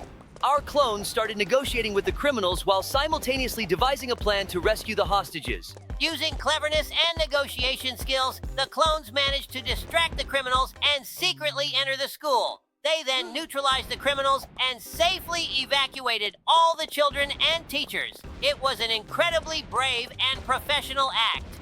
Meanwhile, several more incidents occurred in our town. A jewelry store robbery, street races, and a highway accident. But thanks to our clones, we were able to handle each of them. Dobie 2 and Labrador 2 acted like real heroes, and people started noticing that the sheriffs could be in two places at once. But not everything went smoothly. A few days later, we noticed that our clones were starting to behave strangely. They became more aggressive and unpredictable. Professor Tesla explained that the clones might begin to develop their own personalities and go out of control. And then, one evening, our clones caused real chaos in the town. They decided they could become the new rulers of the town and started setting their own rules. We had to step in and stop them. It was a tough battle. Our clones knew all our tactics and moves, but we used our wits and experience to outsmart them. In the end, we managed to neutralize them and bring them back to Professor Tesla. The professor apologized for what had happened and destroyed the cloning machine. We realized there are no shortcuts to success and that we have to handle all challenges ourselves, relying on our own strengths and mutual support. This was an important lesson for us. We understood that despite all the difficulties, true strength lies in our team and our ability to work together. Thank you for being with us, friends. We are always ready to help, and no difficulties will stop us. A week ago, Sheriff Dobie and I used a teleport to travel to the future and the past. It all started when we received a mysterious device from our friend, Professor Tesla. Professor Tesla explained that his new invention could move us through time. He gave us the task of testing the teleport and finding out how it could be used for the benefit of our town. We immediately agreed and began our journey. First, we decided to travel to the past. We set the teleport to 50 years ago and found ourselves in our town when it was completely different. Old buildings, people in retro clothes, and vintage cars. It was all amazing. We met a young Sheriff Jack who became our mentor. It was an unforgettable adventure, friends. We hope to use the teleport again to make our town safer. Thank you for being with us. Until next time and new adventures. Hi everyone, it's Sheriff Labrador here again with my partner, Sheriff Dobie. Today we found ourselves in a creepy new Roblox game called Escape Grimace Shake's Prison. Imagine a prison built by the weirdest and craziest character, Grimace Shake. Everything here is made of his favorite shakes. But don't get too excited. These treats are full of traps and dangers. So hit that like button and tell us in the comments which trap would scare you the most. Ready, Dobie? Hey, friends! Wow, Labrador, this place is seriously creepy. According to the story, Grimace Shake decided that anyone who doesn't love his shakes should end up in his prison. He's locked us up here to prove that his shakes are not just drinks, but real challenges. We need to find the keys to open 3 doors and escape, but Grimace has placed his shakes everywhere, and each one is a new trap. And the most important thing, don't let him catch us, or he'll make us drink these weird shakes until the end of the game. Yeah, and don't think it's going to be easy. Every room in this prison feels like its own little Grimace world, where everything sways and wobbles like his shakes. The floors are slippery, the walls are moving, and instead of regular doors, there are giant shake glasses that you have to activate to move forward. Sometimes, you'll need to find hidden buttons or use special crystals that give you temporary protection from his traps. Plus, there are mechanical arms here that try to grab us and pull us back to the cell. Grimace has cameras all over the place, and if you get caught in their view, an alarm goes off and the chase begins. To avoid this, you have to hide behind walls and furniture. But even that can be risky, because some walls suddenly start moving or disappear when you get close. Legend has it that Grimace used to be just an ordinary shake, but after being ignored at the cafe, he turned into a villain. His goal is to make everyone aware of his mighty shakes and to love them, but his methods are definitely wrong. He uses his prison as a test of endurance and cunning to prove that his shakes deserve attention. But we're not going to give up that easily. And hey, Labrador, remember that moment when we had to run through the giant mixer room? That was wild. Mixers were spinning, shakes were pouring from the ceiling, and we had to jump from one platform to another to avoid falling into that swirling vortex. And we also had to watch out not to step on falling ice cubes that could knock us back down. And of course, we can't forget Grimace's signature trick, his giant straws that can pull us in any direction. You have to be really careful when they start moving, because if you don't make it through in time, they'll suck you back into the cell. The keys are hidden in the most unexpected places, like in a giant shake that you have to stir to reach the key at the bottom. So, friends, support us with your likes and comments, because with your help, we'll definitely escape this shake trap. We have to get through all these rooms, avoid getting caught by Grimace, and find all the keys to finally escape and regain our freedom. Plus, we need to uncover why Grimace became such a villain. Maybe we can help him become good again? Let's find out together what's really behind Grimace Shake's strange prison. Subscribe, hit the bell so you don't miss our new adventures, and tell your friends so they can also learn how to escape this crazy prison. Onward to freedom and new challenges, partner. Ready? Let's get started. Let's go, Labrador! Let's run as fast as our paws can carry us. See you on the other side, friends. We will definitely get out, especially with such an awesome support team like you. Dobie, are you sure you understood what they said over the radio? At first I thought it was a joke or some kind of mistake. A call about a living Grimace Shake? That can't be real. I always thought things like that only existed on the internet, in memes and videos. But now we're getting reports that someone saw this purple drink with eyes and arms walking around the park, scaring people. And they're saying it's acting aggressively, throwing trash, hurling stones, and apparently trying to frighten kids. I can't imagine how we're going to deal with this. Have you ever seen anything like it? Labrador, I couldn't believe my ears either. I initially thought it was just a prank, or someone was trying to mess with us again. But when we got to the scene and saw that living shake wandering through the park, I knew it was serious. It really did look like the Grimace shake from those weird videos, purple with big eyes and a very grumpy expression. When I tried to get closer to calm it down, it almost threw a trash can at me. It's definitely not in the mood for negotiations. Labrador, we've dealt with a lot, but a living drink, this is a whole new level. We need to figure out how to calm it down without hurting anyone. Yeah, this Grimace shake is definitely not the friendliest character. I was thinking maybe it's just scared or doesn't understand where it is. If it's some kind of creature that ended up here by accident, it must be as frightened as everyone who sees it. We can't just walk up and arrest it like a regular offender. We need to find a way to make contact and understand what it needs. Remember how we calmed down that escaped panda at the zoo? Maybe we should try something similar. Although, of course, food probably won't help. On the other hand, maybe it has a weakness for something specific. We need to figure out what could attract its attention and calm it down. Labrador, I was thinking the same thing. It seems like this shake reacts to loud noises and sudden movements. Every time someone shouted or made quick gestures, it started acting more aggressively. But when I quietly approached from the other side and just watched, it seemed to calm down. It looks like it doesn't like sudden changes, and maybe it's just trying to protect itself. What if we try playing something soothing? Music or nature sounds? Remember how we played rain sounds for those dogs at the shelter that needed calming down? It might work here too, but there's one problem. It's already climbed to the top of the fountain and is just sitting there, frowning and pelting us with fruit. Great idea, Dobie. Music really might help. I've got a speaker in the car that connects to my phone. We could play some relaxing music and try to step back a bit so we don't scare it anymore. Let it sit and listen calmly. If it works, we can carefully escort it to a safe place where it won't bother anyone.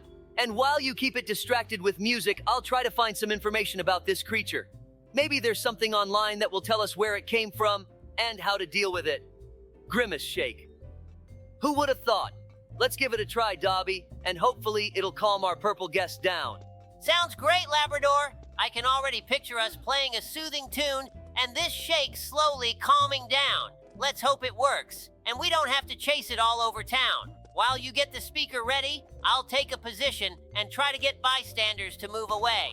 We need as few people around as possible to avoid unnecessary noise and commotion. Let's stick to the plan, partner. Today we're calming down purple shakes, and who knows what tomorrow will bring. The important thing is to work together and never give up. Let's do this, Labrador. Perfect, Dobie. We've handled tougher situations before. The main thing now is not to panic and take it easy. I've set up the speaker, started the music, and it seems like Grimace Shake is actually starting to relax a bit. Look, it stopped throwing things. Great job keeping the crowd away, by the way. Now let's slowly move closer, so we don't startle it again. If everything goes according to plan, we'll be able to lead it away from the park and find it a place where it won't be a bother to anyone. You're right, Dobie. We'll handle this because we're a team. Look, Labrador, the music really seems to be working. It's not as tense anymore, even kind of swaying to the rhythm. We've got this, I'm sure. Let's move slowly, keep our distance, and just wait for it to calm down completely. Maybe, in the end, Grimace Shake is just lost and doesn't know how to behave in this strange world for it. And we're going to help it. Come on, partner, just a little more, and everything will be fine. Our city will be calm and safe again, even if we have to deal with the most unusual creatures. Let's go, Labrador, we've got a job to do. Dobie, do you remember that old candy store on Biscuit Street? We used to visit it as kids. It was a real paradise for sweet tooths back then. But who would have thought that this store would turn into such a sinister place after all these years? When we got the call about strange noises and movements inside the abandoned store, I thought it was just another kid's prank or someone playing urban legends. But when we went inside, I realized I was wrong. Those shadows, those rustlings, and then you turned into a living candy monster. At first, I couldn't believe my eyes, thought it was another trick. But you were made of lollipops, gummy bears, and marshmallows. How is that even possible, Dobie? I didn't know what to do. Labrador, I was in shock too. When we entered the store, I immediately felt something was off. There was a strange smell in the air. Sweet, but somehow musty. And then the light. It seemed like the lamps had long burned out, but everything was still glowing with colorful lights, like in old candy machines. I took a step forward to get a better look at one of the displays, and suddenly felt something was wrong. My body started changing, just like in some weird dream. Suddenly my paws became sticky, and my tail turned into a huge caramel stick. I was panicking, trying to say something, but my voice sounded like rustling wrappers. It was a nightmare. I tried to move, but all I did was make candy and gum crunching noises. Labrador, it felt like I was going to be this monster forever. How did you manage to get it together so quickly and figure out what to do? Your rescue was super easy for me. I just poured water on you and the monster disappeared. Thanks everyone for watching. See you next time. Hello, dear friends. It's me, Sheriff Labrador and Sheriff Dobie. Our parents sent us to Nanny Betty again, but they don't know that she's completely lost her mind. Betty, open the door. Oh no! We found ourselves in a creepy place once again. In the game, Escape from Betty's Scary Nursery, Part 2, in Roblox. It seems like Betty has no intention of letting us go easily. Today, we have to find and fix 3 electrical levers to start the generator and escape this grim place. Hit the like button if you're ready for this challenge, and comment who you think Betty will catch first, me or Dobie. Hi, friends. Today we'll have to work hard to get out of this abandoned kindergarten. According to the story, Betty locked everyone in because she thinks we stole her favorite toy, but in reality, she hid it herself and forgot. Now, she believes everyone is lying and trying to deceive her, so she set traps everywhere and stays close by, always trying to prevent us from escaping. We need to fix 3 levers to activate the main exit. The problem is that the wires are broken all over, and there are puddles of water throughout the kindergarten that conduct electricity. Oh, these levers could be anywhere. In locked rooms, under broken stairs, or even in old vents. To fix them, we need to find wires and connect them, but it's not as easy as it sounds. Betty constantly roams the corridors, whispers her creepy songs, and tries to scare us. As soon as we start fixing the wires, she shows up, trying to disrupt our work and send us back to the cell. And the most interesting part is that these levers can change places every time we reload the game. So we always need to be on guard and explore every corner of the kindergarten. Betty thought of everything. The traps are hidden behind old toys and shelves, and some doors only open after you fix the electricity. It's really scary here, especially when the lights turn on in dark rooms and you see the giant eyes of a doll watching you. This kindergarten used to be an ordinary place, but after Betty took over, everything changed. She found old blueprints and wires and started fixing them in her own way. But instead of bringing back light and comfort, she created a true maze of fears. They say she got these blueprints from a strange man in an old suit who promised to return her favorite toy if she helped him with his dark plans. On top of everything, there are traces of her past failed repair attempts. Broken robots, sparking wires, and toys that react to any movement. If you accidentally bump into something, you can trigger an alarm, and then Betty will definitely know where we are. And if she catches us, she'll send us right back to our cell, and we'll have to start all over again. But guys, it's not all bad. There are useful things in the kindergarten too, like door codes, hints from former pupils that can appear on the walls as drawings or notes. And if you manage to do everything right, you can even open Betty's secret room and find what she guards so fiercely. Maybe that will help us finally escape. Guys, keep your fingers crossed for us. Let's hope we can handle this madness and finally get out of Betty's kindergarten. Don't forget to hit the like button and comment what you think about this mode and which traps you find the hardest. We're off to find the levers and fix everything as quickly as possible. We're sure that with your support, we'll get through all of Betty's traps and prove that no scary kindergarten can frighten us. Onward to freedom. Dobie, do you remember that strange call we got 2 weeks ago? Who would have thought that someone would call us to an abandoned kindergarten that had been empty and semi-ruined for years? When we drove up there, we immediately got an uneasy feeling.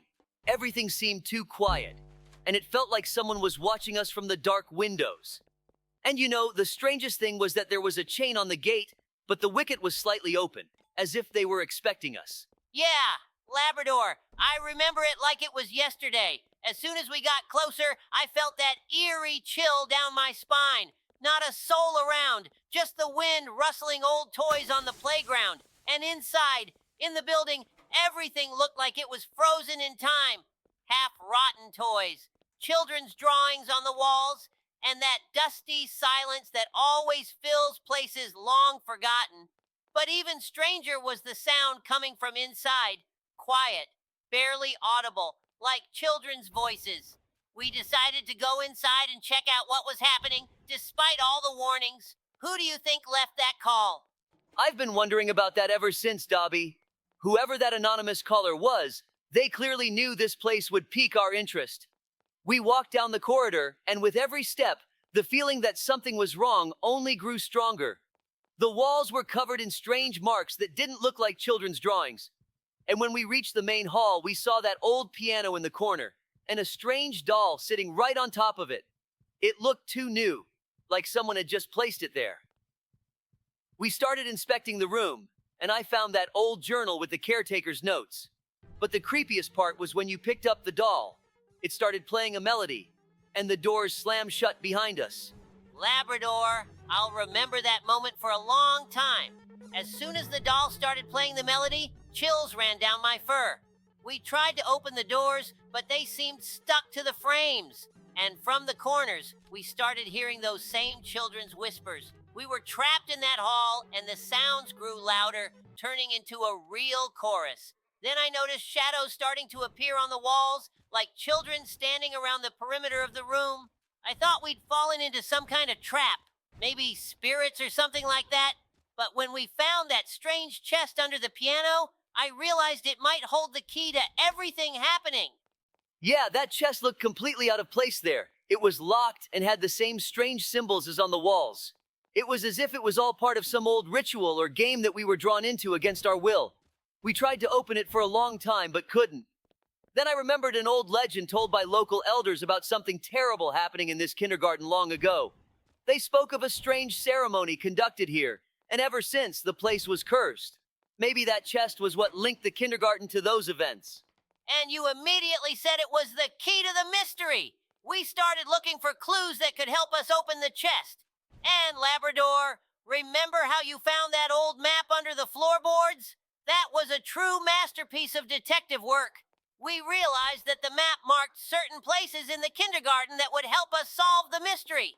We went through all those points, and each one revealed another piece of the puzzle. It was like a treasure hunt, but with a supernatural twist. In the end, we found the key, a small copper key hidden behind a painting in one of the corridors. Opening the chest was an adventure in itself. But as soon as we opened it, everything in the kindergarten started to change. Those shadows on the walls began to fade. The doors swung open and the whispers stopped. Inside the chest was an old book with notes, possibly the diary of one of the caretakers. It described strange events that took place in the kindergarten long before it was closed. It turned out the caretakers were indeed performing some rituals, trying to protect the children from an unknown threat. But something went wrong. It seems like we lifted the curse, freeing the place from dark energy. Yeah, it felt like we freed the kindergarten from something sinister that had been clinging to it all these years. After we closed the chest and put it back, everything began to return to normal. But you know, Labrador, I can't shake the feeling that someone deliberately left those clues for us and called us there so we could finish what had been started long ago. Maybe it was the spirit of one of the caretakers or one of the children who just wanted peace. But one thing I know for sure, we did the right thing, and now this place can truly be called free. We finally found all the light generators and turned on the electricity in this creepy kindergarten of Betty. Now, we just need to connect the last 2 electric barrels to power the main doors and finally escape. But as soon as we started running away, Betty got electrocuted, and now she's become super strong Nanny Betty. She's chasing us down the corridors, and we have to navigate through a ton of obstacles to get out of here. Like the video if you're rooting for us, and leave your tips in the comments. We can't do it without you. What a twist! We thought it was almost over, but Betty found another way to make things harder for us. After she got shocked, she became even stronger and faster. Now she's unstoppable, breaking down walls and jumping over obstacles like a superhero. but a very angry and scary one. And we've got no time to rest. We're racing through the corridors, jumping over scattered toys, and crawling under broken ladders. And Betty is getting closer and closer. Exactly. As soon as the electricity came on, it seemed like everything was almost settled. But Betty doesn't give up that easily. She's catching up, throwing toys at us that she's using as weapons. And it seems like she's getting stronger with each encounter. These corridors are insane. Trap doors open underfoot, floors rise and fall, and creepy dolls pop out of the walls trying to slow us down. And here, guys, the main thing is don't stop. Run, Labrador, run, run, run. Run, Labrador. Oh no! Betty caught us. It's very sad, friends. Now we'll have to live in her kindergarten, but we'll definitely escape from here. According to the legend, Betty was an ordinary nanny until she found this strange amulet. At first, it gave her powers, but over time, it started changing her. Now, after being electrocuted, she's completely out of control. It seems the amulet absorbed the electricity, making her even stronger and more dangerous. See you again. Hey guys, it's Sheriff Labrador and Sheriff Dobie back again. Today we've jumped into a new mode in Roblox, Escape from Iron Man's prison. This isn't just any prison, it's a fortress packed with high-tech traps, lasers, and security drones. We'll need to use all our skills to get out of here. Hello, everyone. This mode is awesome. Just imagine, we've been captured by Iron Man himself, or his robotic version, and locked up in his super prison. Everything here is made of indestructible metals and Stark Industries technology. Now our task is to escape before the security drones catch us. It all starts with us waking up in a cell. Surrounding us are steel walls that seem impossible to break. But I noticed a small ventilation grate in the corner of the cell. That's our first chance to escape. We crawl through it and end up in a huge corridor filled with laser traps. Yeah, these lasers aren't for the faint-hearted. You have to be very careful not to get caught in them. But that's just the beginning. Once we pass the lasers, we face a huge parkour challenge. The walls and floors are moving. Spikes and electric traps are everywhere. And it's all under Iron Man's control, who's watching us through cameras. After the parkour, we'll face our first major danger, the security drones. They patrol every corner of the prison and can spot us at any moment. But we've got a little trick. If we move cautiously and hide behind obstacles, we can sneak past them unnoticed. But that's not all. Once we deal with the drones, we'll face a real boss, the Lego version of Iron Man. He's incredibly strong, with a whole arsenal of lasers, rockets, and other weapons. But we won't give up. We need to use agility, speed, and cunning to defeat him. And don't forget, before the final showdown, there's another fight. With the Lego version of Iron Man the Chef. He throws giant Lego vegetables at us, and we'll have to dodge and find the weak spots in his armor. It won't be easy, but we'll make it through. In the grand finale, we'll have an epic battle against the mega robot Iron Man made of Lego. It's a gigantic machine guarding the exit from the prison. We have to defeat it in several stages, destroying parts of its body one by one. But once we take it down, the long-awaited escape and victory will be ours. And don't forget, before the final showdown, there's another fight. With the Lego version of Iron Man the Chef. He throws giant Lego vegetables at us, and we'll have to dodge and find the weak spots in his armor. It won't be easy, but we'll make it through. In the grand finale, we'll have an epic battle against the mega robot Iron Man made of Lego. It's a gigantic machine guarding the exit from the prison.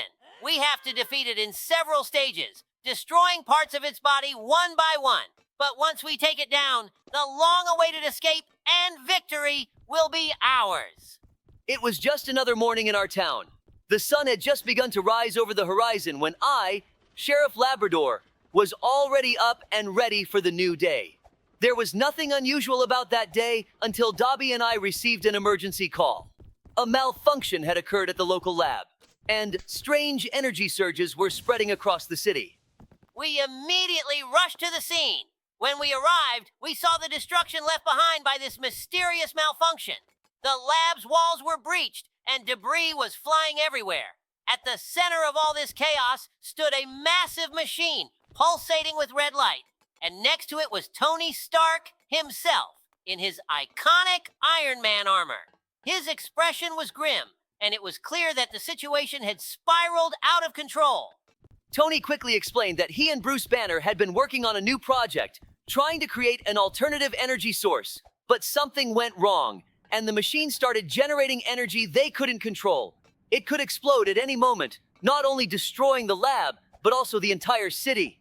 We knew we had to act fast. Tony said that his team, the Avengers, was on the way, but it might be too late by the time they arrived. We offered our help, and seeing our determination, Tony assigned us the task of finding a way to shut down the machine from the inside.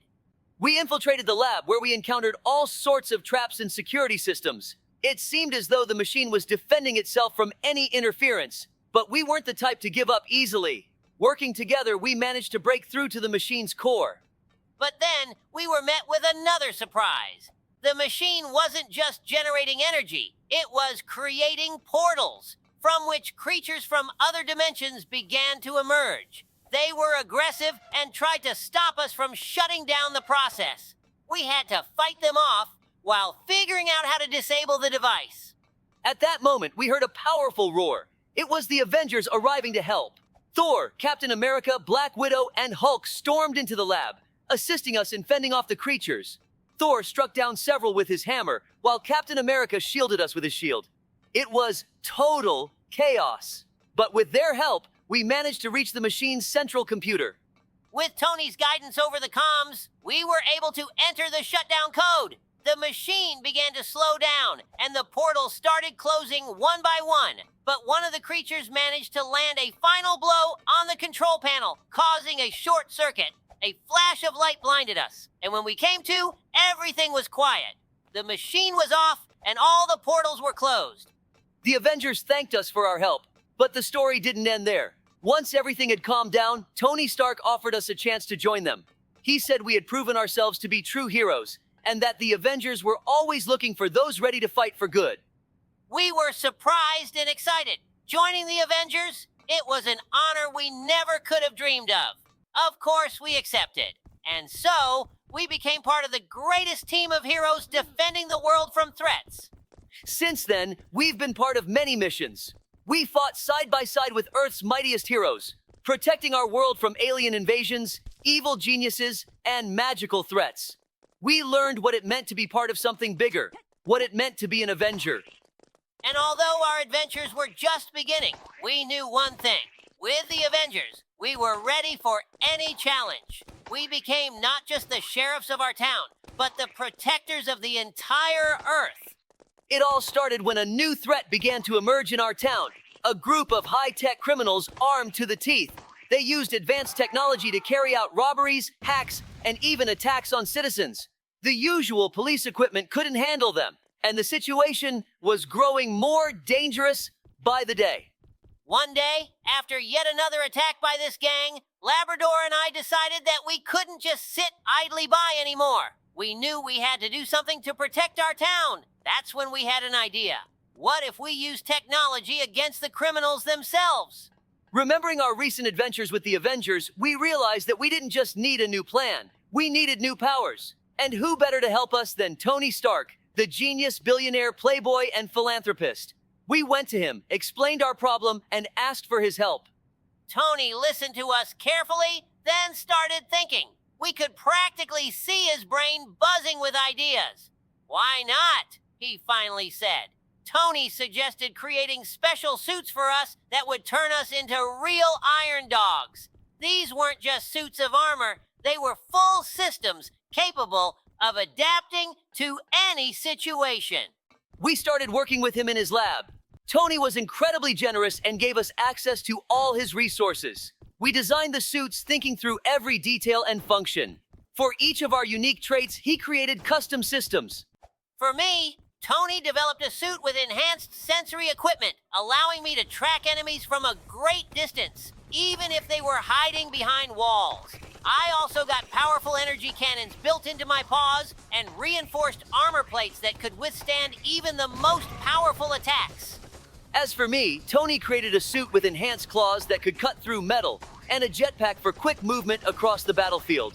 My armor was equipped with a system that adapted to damage, automatically strengthening protection in weak spots.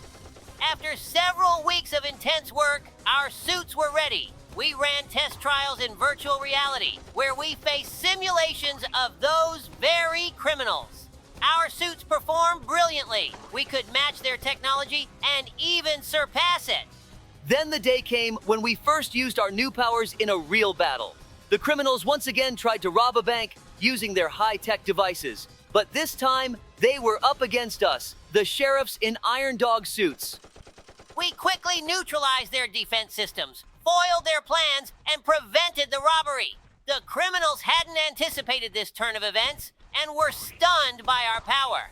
One by one, they tried to escape, but thanks to our new abilities, we captured every last one of them.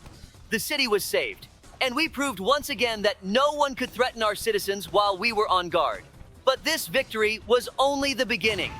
We knew that our new mission was not only to protect our city, but also to teach other sheriffs and defenders around the world how to use technology for good.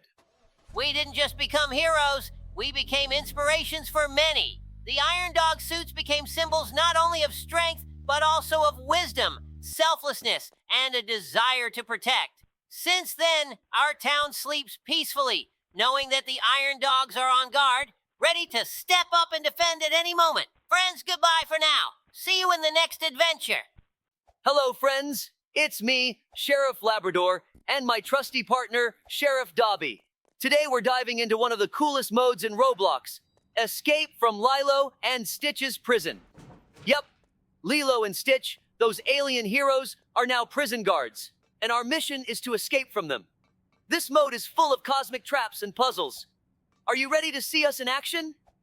Dobie, do you think we can pull this off? Hey guys, of course we can.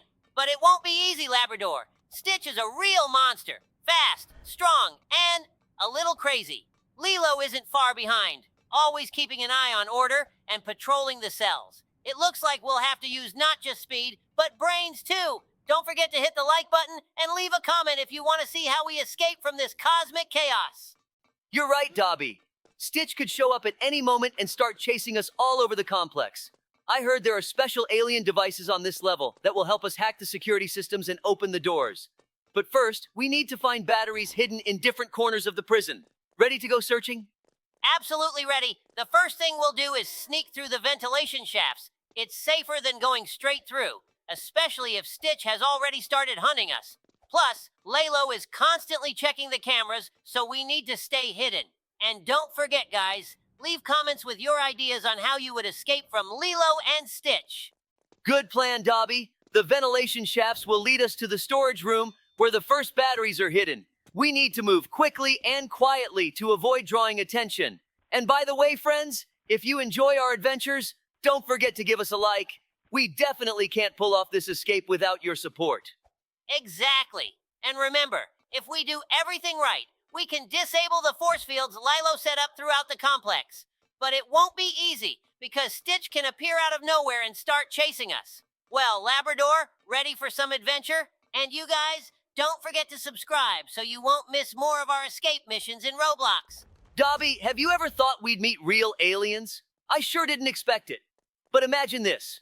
Just recently, while we were sitting on the lawn enjoying the sunset, a huge glowing object appeared in the sky. At first, I thought it was a star or a satellite, but then I realized something was off. It was too bright and approaching too fast, and just as I barked, an alien ship landed right in front of us. I remember all of it. At first, I thought it was just a big ball someone had thrown too high. But when the ship hovered over the ground and the doors started opening slowly, I nearly jumped. And then those strange beings came out, so tall and glowing. Did you see their big eyes? They were like huge lanterns lighting up everything around. At first, I thought we'd have to run, but instead, they started greeting us. Yes, it was unbelievable. One of the aliens approached me, and I just stood there, frozen. He didn't do anything threatening, just looked at us and said something in his own language. And then, suddenly I understood him. He was speaking telepathically. He said, "Don't be afraid. We come in peace and want to invite you as guests.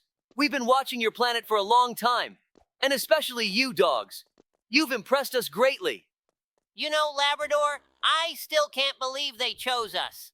Out of all the creatures on Earth, they decided that dogs are the best representatives of the planet. But when they invited us to visit their home, I thought, what about our toys? What about our bones and walks? But then I remembered, they're aliens. This is a chance to see something completely new. And honestly, I couldn't pass up that opportunity. Exactly. At first, I was worried about how we'd manage without our usual world, but curiosity won out. We boarded their ship, and inside, everything was so strange. The floor was transparent, and it felt like we were floating in the air. The walls were glowing, and these little robots were flying around, checking the ship. I looked over at you and saw your ears twitching with excitement. But honestly, my paws were shaking a little too. I remember saying to you, Labrador, are you sure they're not taking us to another planet as pets? What if they want to keep us forever? But the aliens were so kind. They even offered us special resting spots on the ship, like our beds, but made of some soft, glowing material. It was so comfortable. And then they showed us a screen with their planet. It was so beautiful, glowing and shimmering in all kinds of colors. Did you see how it looked from above? Those huge rings surrounding the planet and the strange buildings that seemed to be built upside down. When we landed, they took us to their city. Dobie, it looked like something straight out of a sci-fi movie. There were flying cars everywhere, plants that glowed, and animals, unlike anything on Earth. They were transparent, but moved just like our cats or birds. Yes, I noticed those transparent creatures. They were so friendly. One of them even came up to me and tried to play, just like our cats. But what surprised me the most was that they had no word for war or conflict. They told us that on their planet, no one fights. Everyone lives in harmony, helping each other and caring for nature. I thought, why isn't it like that on Earth? We could learn so much from them. Absolutely. They said that on their planet, everyone works together to improve life. Even the animals, as you noticed, play a role in that. Remember how they showed us their schools? Little alien pups were learning to understand the sounds of nature and how to interact with plants. And when they took us through their central park, I was blown away. The trees were glowing, and each one seemed to talk to us, radiating warmth and friendliness. It was incredible. I remember thinking they lived in some kind of perfect world. But do you remember when one of the aliens told us they'd been searching for someone from Earth to be their ambassadors of friendship? And they chose us. They wanted us to tell the people on Earth about their planet and bring their message of peace. I turned to you and said, Labrador, it looks like we've got a new mission. Yeah, it felt like a real honor. We're always rescuing someone or helping others, but this was on a whole new level. They asked us to be the bridge between their world and Earth, to share their knowledge and teach others how to live in harmony. We were so touched by their offer that we agreed right away. And when we returned to Earth, I realized this was just the beginning. We didn't just experience an amazing adventure, but we were given a chance to change something in our world. Now, I feel like our mission isn't just to save people and animals, but to teach them what we learned on that incredible planet. And you know, Labrador, I think we can do it. Dobie, do you remember the day Lilo called us for help? It was just a regular evening, and we were about to go for a walk when my collar started glowing and a strange symbol appeared on it. I knew right away this wasn't a normal call. It turned out to be an emergency signal from Lilo herself. She said her pet, the alien Stitch, had gone missing and no one could find him. We immediately realized this was serious. Of course, I remember that moment. Stitch isn't just any pet. He's a real alien experiment with a bunch of superpowers. As soon as I heard he was missing, I knew the search wouldn't be easy. We quickly started making a plan. You, as always, suggested we gather all the available information on Stitch, where he was last seen, and any strange behavior. After all, this is Stitch. We knew he could have disappeared anywhere. You're right, Dobie. Lilo told us she last saw Stitch near the beach, but then he just vanished. We decided to start searching there. I remember arriving in Hawaii, the place where Lilo and Stitch usually hang out. The beach was quiet, the sun was setting, but there were no signs of Stitch. I thought if he had really gone missing, he might have used one of his abilities to hide. We decided to split up. I'd head into the jungle, and you'd talk to the locals to see if they noticed anything strange. Yeah, Labrador. I remember running through the village, talking to people. Everyone knew Stitch, and a few said he'd seemed unusually tense in the past few days. Someone mentioned seeing him heading towards an old volcano, but didn't think much of it. Meanwhile, you were searching the jungle. I started worrying that Stitch might be in trouble, but knowing his abilities, I didn't rule out the possibility that he'd gotten caught up with some alien ship or portal. When I entered the jungle, the first thing I noticed were strange tracks on the ground. They were small, but their shape wasn't from any normal animal. They were Stitch's tracks, leading deeper into the forest. I followed them, but the further I went, the stranger the surroundings became. Suddenly, vines attacked me, wrapping around my paws. I realized they weren't just regular vines. They were something alien. I had to use all my strength to break free. At that moment, I knew Stitch might have been captured by these creatures. When you didn't respond, I started getting worried. I decided to follow you into the jungle. We couldn't waste time. I remember finding you while you were fighting those strange vines. I rushed to help, fighting through them as you freed yourself.